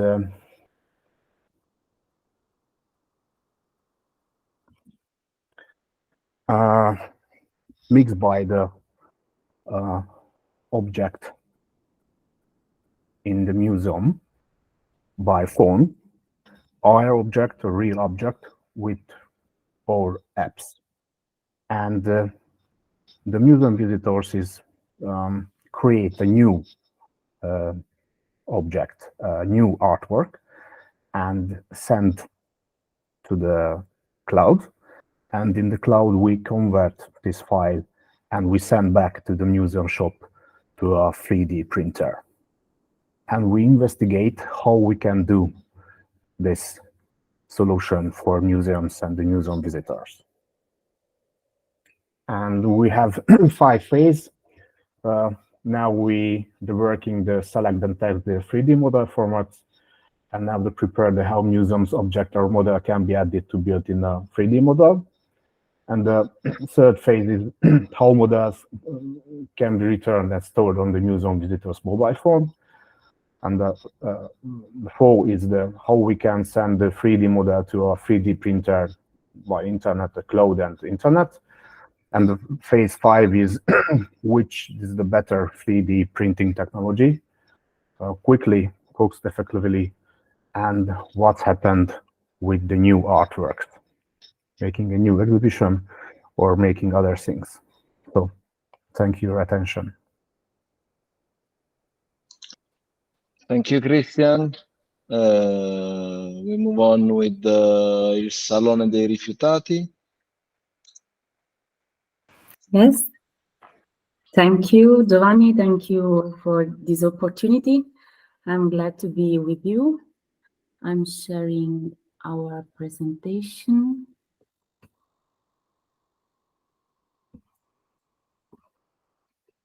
Okay. Okay, I'm Sara Stolfi from the Salone of Rifiutati, that in Italian means the Saloon of Rejected. We are a small cooperative for women, and we are based in Potenza, in Basilicata region. And we opened 5 years ago. We opened a small museum.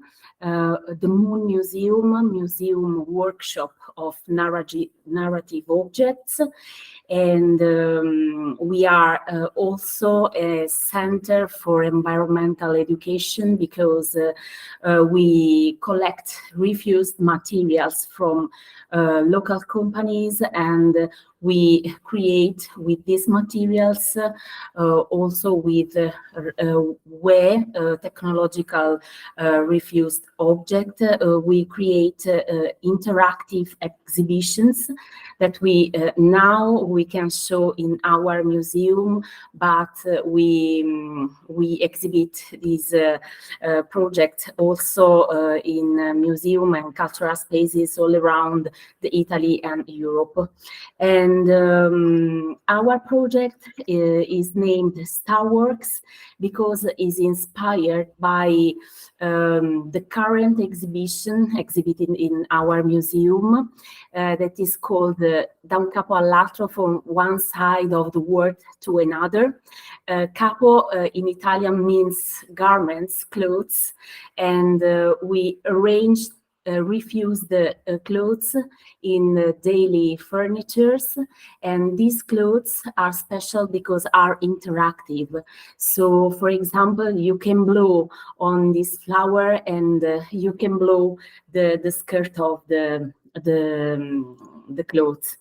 And this exhibition tells about the beauty of the travel, like an opportunity to encounter other cultures. So when you open furnitures, you can smell something, you can hear sounds, and so on. And we work with different kind of targets, especially targets with special needs. We start from the children, and we work with schools, and in this kind of project, we are 4 partners. One of these is based in Paris and is called COTA, Contemporary Creation of and Traditional Art for Social Exchanges. This group is very special because they are based in Paris, but they are from Hungary and also Tunis, and they work with refused materials and craftsmanships, and with special targets, especially women's and young women's or migrant women's. And the other partners are EINCA service that is a small cooperative based in a little town of Basilicata region, and they carry on the planetarium and the observatory. They use classical telescopes, but also viewers for space travel in 3D dimension and also in augmented realities. And the other partners is the technological partners, because Universo Sud is a cooperative specialized in Fab Lab. They carry on a Fab Lab in campus University of Potenza, and they also managed a co-working space for young people, and they are also a book publishing company specializing in digital communication. So our project, the goal of our project is to create a digital game starting from our digital embroideries. Our exhibition is made by clothes that are embroidered, and these embroideries are works like a track, like a QR code.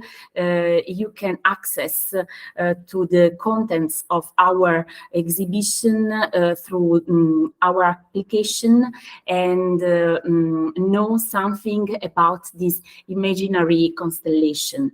With the help of our scientific partner, the planetarium, we want to implement the scientific contents about the Euro-Mediterranean constellation, and also to work with young people, especially with young women and migrant women, to promote STEM, technological and engineering topics with women. And we will work with the artistic lyceum in our city to involve young women and with migrant women from Paris and from Tunis, to involve these women in the co-creation, in the co-design of our game. And every partners will lead a workshop, and we will transform this workshop in a small digital training, so the people can repeat our process. And that's it. Thank you. Thank you. Thank you, Zara. Very, very interesting. The next one is Ishka Do. Ishka, I read Do, but probably it's D-O-O.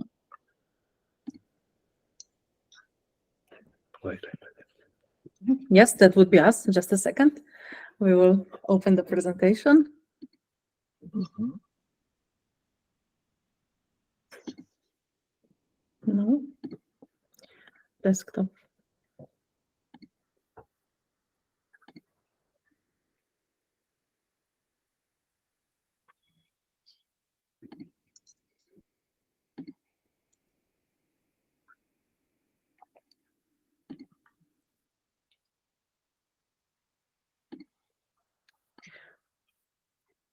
Okay. I don't know if it will be possible.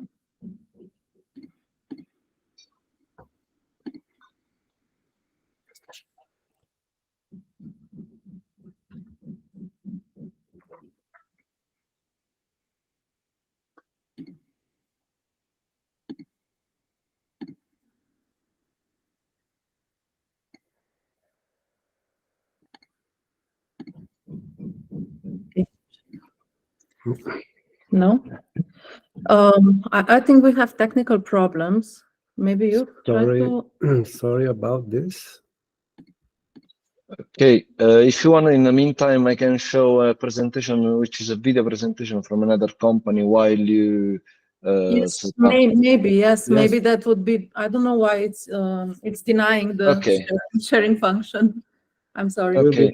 After next presentation. Thank you. Okay, okay, perfect. I share my screen. We have Neuromedia.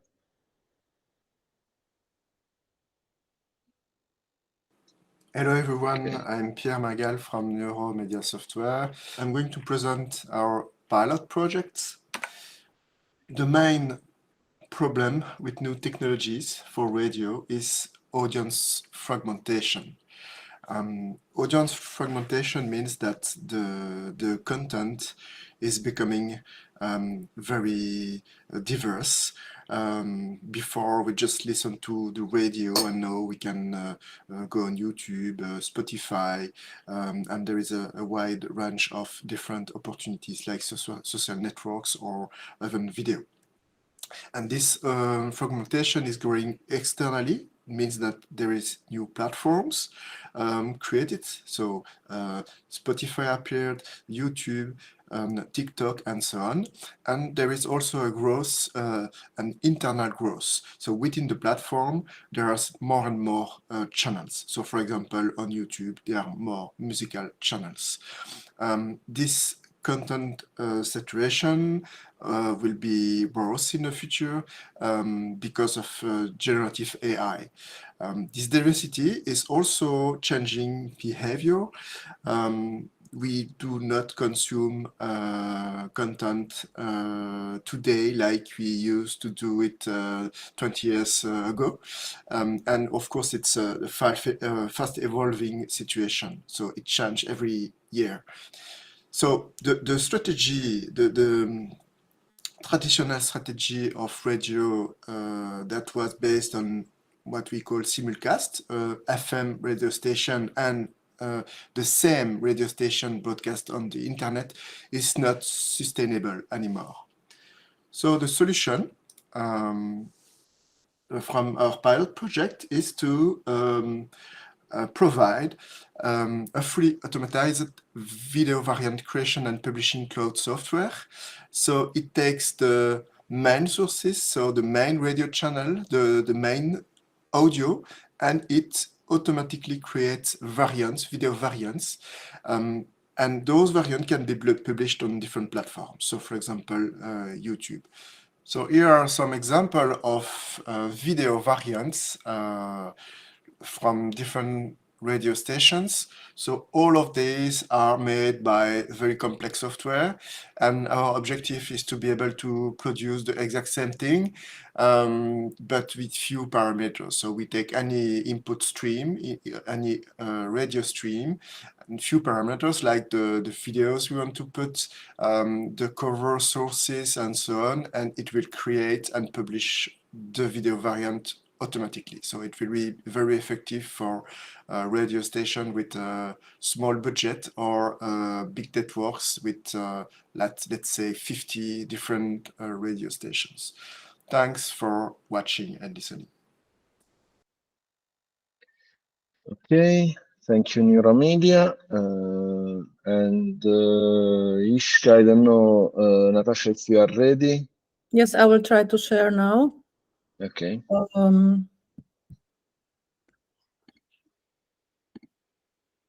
No, I think it's still not working. So maybe you just go ahead with another presentation. Okay. And move to another computer. Thank you very much. I'm sorry. Okay, no problem. SEACON Europe. Yes, thank you. I am here. Okay, Jolt. The floor is Hello. yours. I am also Jolt, so I have an easy job because the Jolt can be well easy pronounced. If you think on the journals, for example, that is a very good thing to go with that. So I am coming with the project and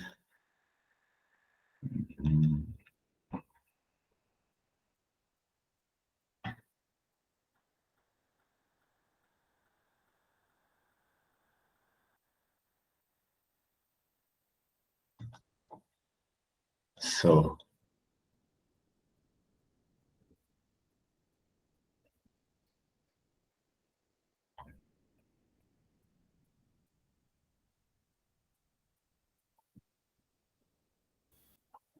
We can see it now. It's okay.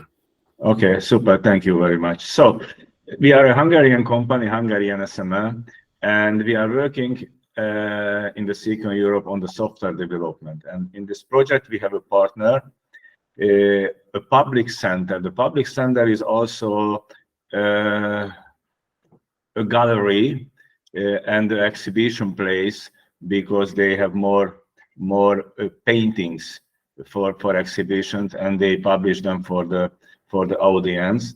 And we find out that it would be very good to work on the protection system or on the system that can give a possibility to protect these paintings for the environmental issues, because they have some damages during the exhibition and during the publishing of the paintings or the photos that they have.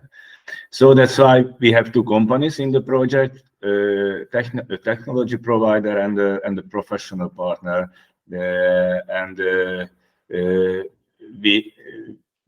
we are going to provide a digital protection method for the paintings.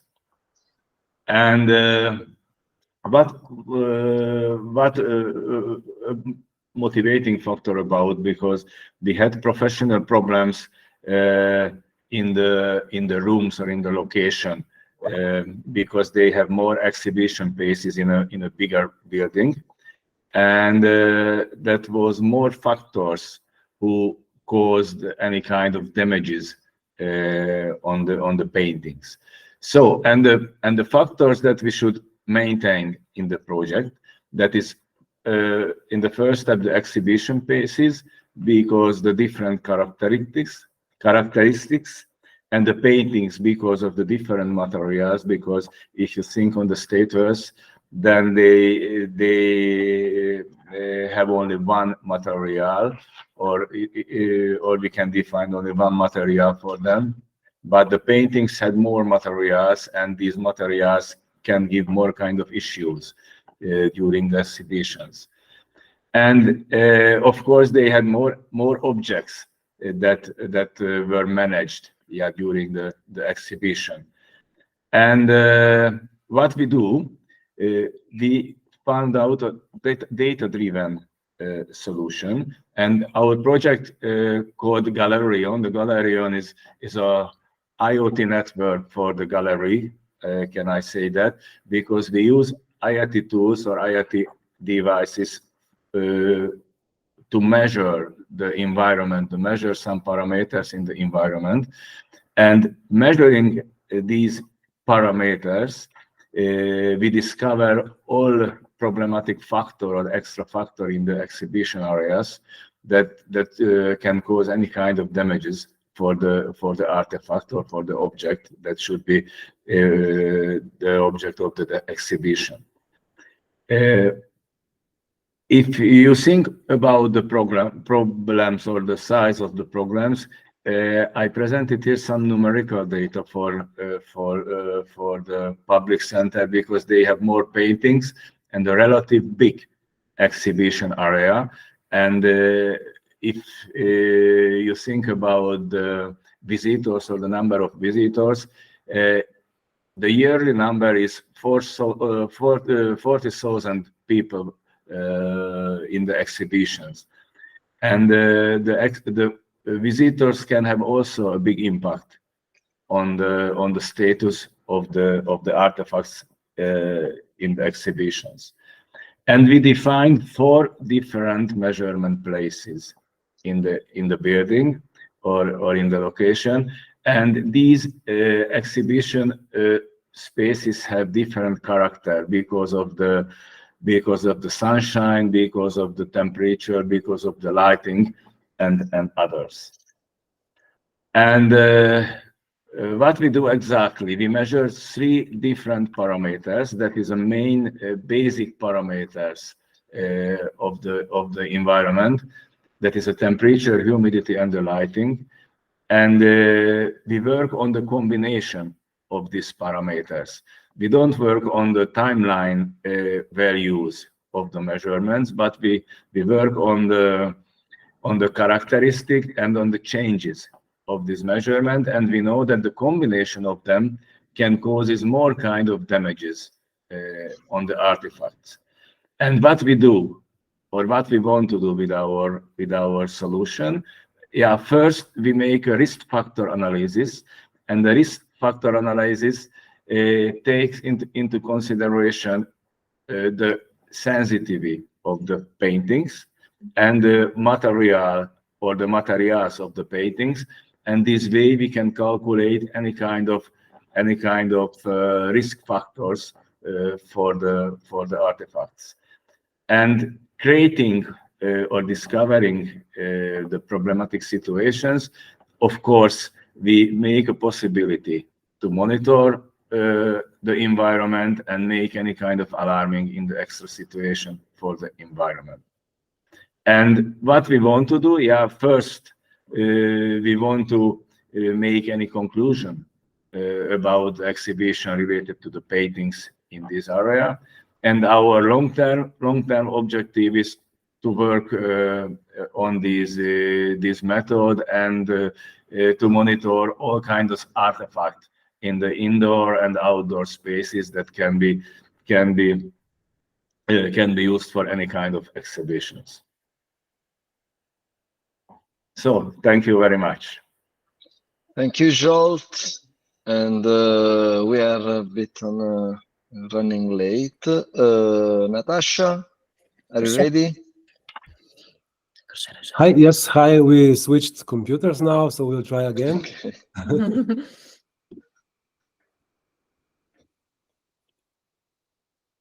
Entire screen, probably. Huh? Okay, just share the presentation and that's it. Share. Okay. Okay, it's working. You see it now? Hello? Yes. Yes, okay, finally. Okay, so hello again. We are Hiška, a small startup company from Slovenia, Ljubljana, and we are both here. In this project, we are working with the partner, Artboard, Edin, that's him. Actually, they are a digital production design and development studio. At Hiška, we are actually design company, design startup, and we are dealing with the fashion design and developing entirely sustainable children's wear, let's say, fashion brand. So Hiška is basically a circular and sustainable children's wear brand, which is guided by respect for human art and nature. And we work on 3 fundamental pillars: revived, retouched, remade. And the concept of Hiška is rethinking secondhand children's wear market, or let's say sustainable children's wear market, which is often neglected in, let's say, contemporary sustainable fashion approaches, which we are facing today. And we are creating, so by creating from selected, thrifted and donating clothing and discarded materials, we are creatively joining principles of design, redesign, upcycling, curating, and by that we are re-adding value, prolonging life cycles and reducing waste, creating an innovative circular economy model. So basically, what we are doing, I will just show a little bit of our webpage. We are doing, let's say, completely sustainable children's wear brand, as I explained, from discarded material and donated items and so on. And we are aiming for upper middle market and even luxury market. And what we are doing with this project, can you do the presentation again, please? What we are doing, we are developing now so-called digital estimation tool, because part of our process, creative process, is basically collecting materials, and we did that manually, of course, and now we are trying to move to next level.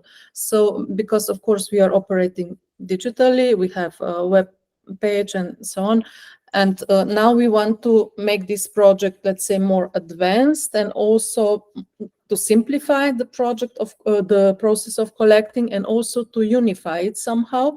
So basically, with this digital estimation tool, this tool will help and enable potential customers to estimate the value of donated used items, because people are basically giving us items, and with this tool, they will be somehow able to estimate the benefits that they gain from donating us their used clothing, while acquiring new items made from those materials at our webpage.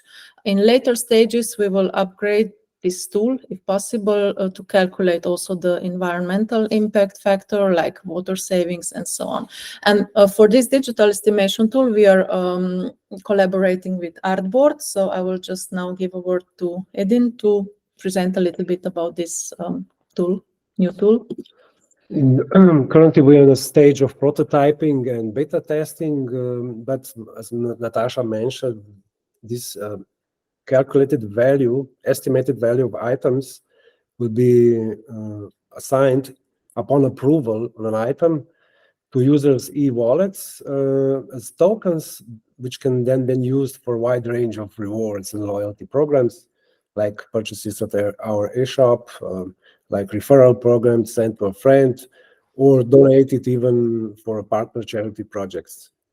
Like mentioned, it will later on will be converted to tokens or currency, or exchanged at our points of sale.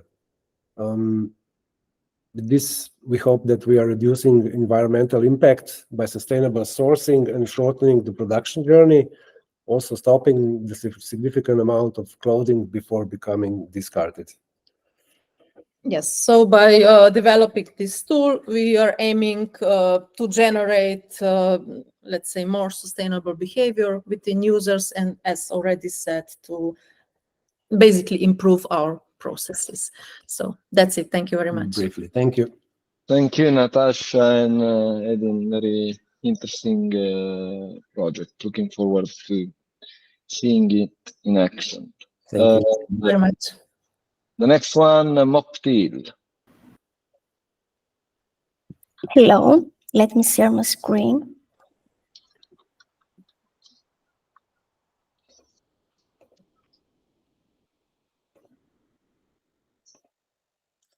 Can you see my screen?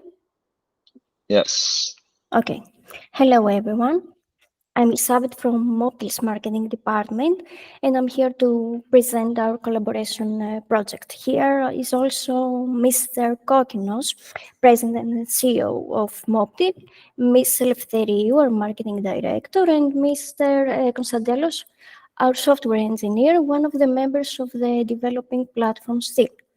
Our partners in this project are a 3D designer agency to ensure end-to-end automation of the uploading and smooth importing of content into the software environment to be used in AR experience, and a web developer company for the web design and also to create the code and other technical aspects. As a company, we provide turnkey solutions for creating 3D experiences by developing a platform as a service solution for museums and cultural sites with an easy-to-use web interface from beginning to end. We offer a full range of services such as AR, VR, and AI features, UI, UX, content creation, technical integration, analytics, security support, and maintenance. Also, we have already established commercial readiness of standalone modules, creation of AR, training of the AI chatbot, and the design of the UI. The visitor app will include interactive 3D reconstruction of monuments in AR with a real-time conversational bot answering any question about the content powered by AI. Our objectives for developing this platform are to make a visit to cultural sites unforgettable and turn the visitors into repeated visitors. Also to reinforce the cultural heritage industry, and last but not least, to create synergies between the industry stakeholders, including 3D designers, developers, archaeologists, and many more. Based on the above objectives, we will positively contribute towards our industry sustainability. To help drive digital transformation in the cultural heritage industry, we will develop a platform to provide an easy-to-use web interface where non-tech-savvy personnel can create AR and AI apps for visitors within hours. All they need to do is simply drag and drop content. Within of the framework of this collaboration project, an example for the output of the platform we are working on is an AR AI app for Spanish Naval Museum, which is a virtual visit to the Columbus Santa Maria ship as a 3D model in physical world in real size as it was in its glory. With application produced by our platform, access to cultural heritage will be accessible in digital form all around the world. And this will enhance the learning and educational potential and contribute to the awareness of cultural spaces to a wider and younger audience. That's it. Thank you very much for your attention. Thank you, Elizabeth. Very interesting project. And now we go to the end, the last but not obviously least, Prime Cognition World. Yes, that's me. Hello, everyone. Great Hi. to be here on the last of this presentation. So I will try to be as good as possible. This one is, let me bring up the presentation. So I think, sorry, no. Okay. That would be a good start. Yes. Yes. So we are Prime Cognition World. We're a company based in Athens, Greece, and we're developing a global pricing optimization platform for mobile games. This project aims to help mobile game developers increase revenue and expand their businesses globally by providing an AI-powered pricing optimization platform. By leveraging AI and gaming technologies, this platform will help developers make data-driven decisions and optimize their game pricing for different markets, demographics, and user segments. So our platform uses algorithms to analyze player behavior, market trends, and user data across different regions and demographics, and provide developers with real-time insights into player behavior, retention rates, purchasing patterns, and other KPIs, enabling them to optimize their game pricing for different markets and user segments. Our approach consists of four main stages. First, we determine exchange rates, and this for different countries. The exchange rates would be used to convert the price of any gaming product of the game in one currency to another currency. Then we calculate the PPP, the purchasing power parity, which is also calculated for different countries. And this helps in determining the real value of the price of the gaming product in different countries, accounting for the difference in the cost of living. Based on the exchange rates and the PPP calculations, a pricing strategy then is developed that takes into account the demand for gaming products in different countries and regions. This pricing strategy would be designed to maximize revenue while ensuring that the product remains affordable for consumers in different markets. The final stage is to implement this pricing strategy across different countries or regions, which then is regularly monitored and adjusted based on changes in exchange rates, the PPP, and market conditions. That's a brief description of our project. We're very looking forward to realizing it and helping game developers. And thank you very much for listening to our presentation. Thank you, Dimos. Very interesting. Talking about revenues for creators, it's always good. And so that was the last presentation.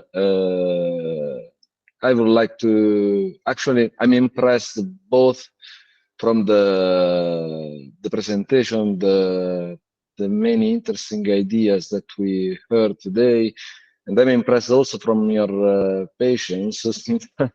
I didn't expect to have this big participation for the whole event because it was 3 hours of listening, but probably the content were worth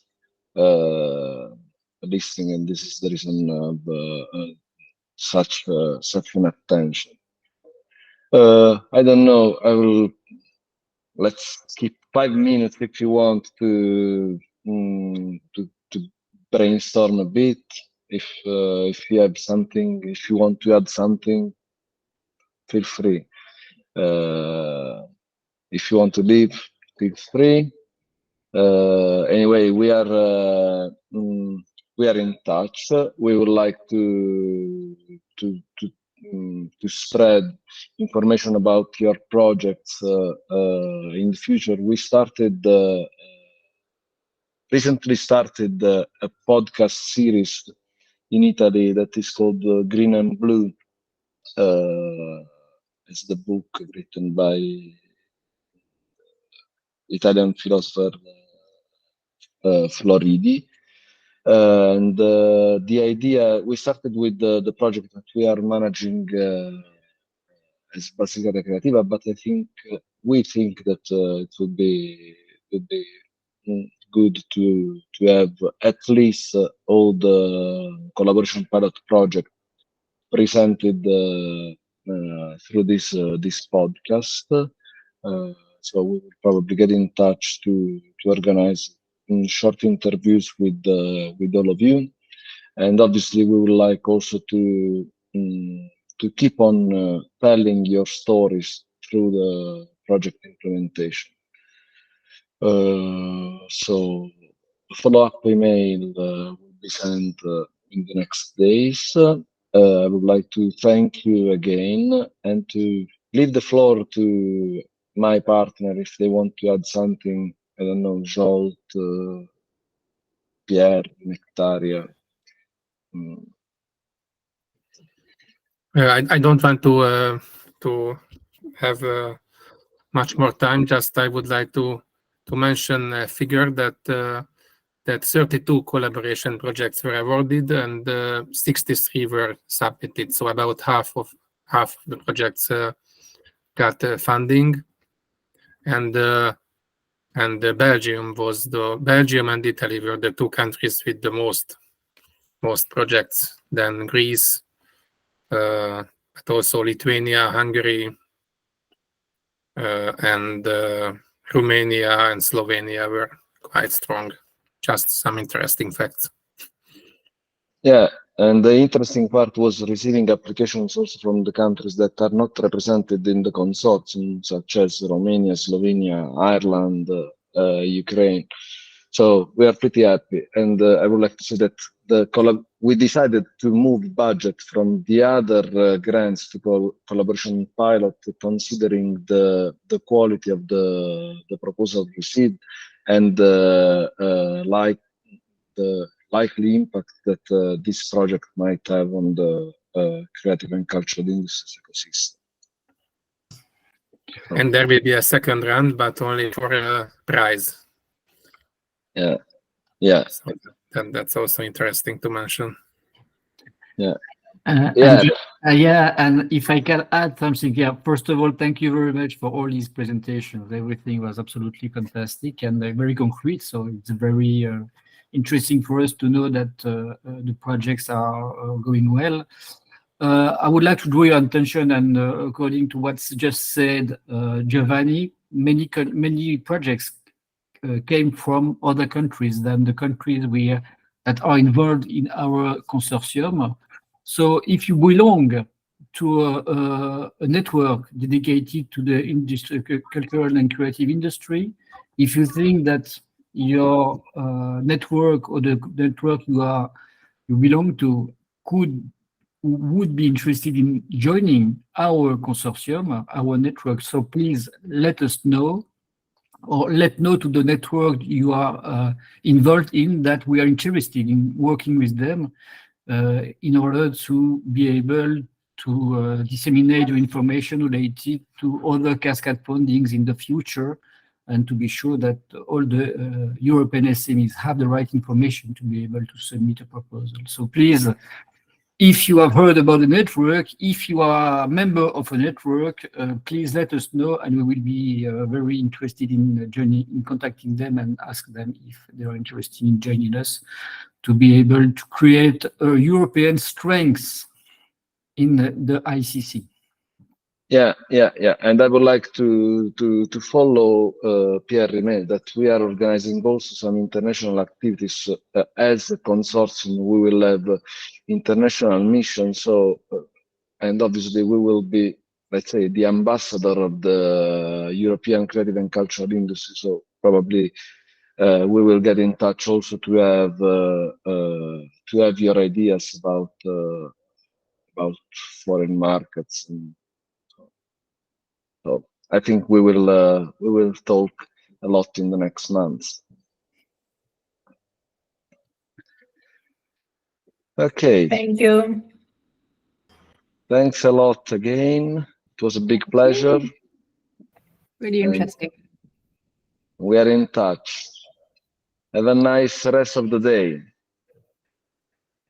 Thanks, everyone. Hello, bye-bye. Thank you. Bye. Thank you, Bye. Carol. Bye. Hello. Thank you. Bye-bye. Bye-bye. Thank you. Bye.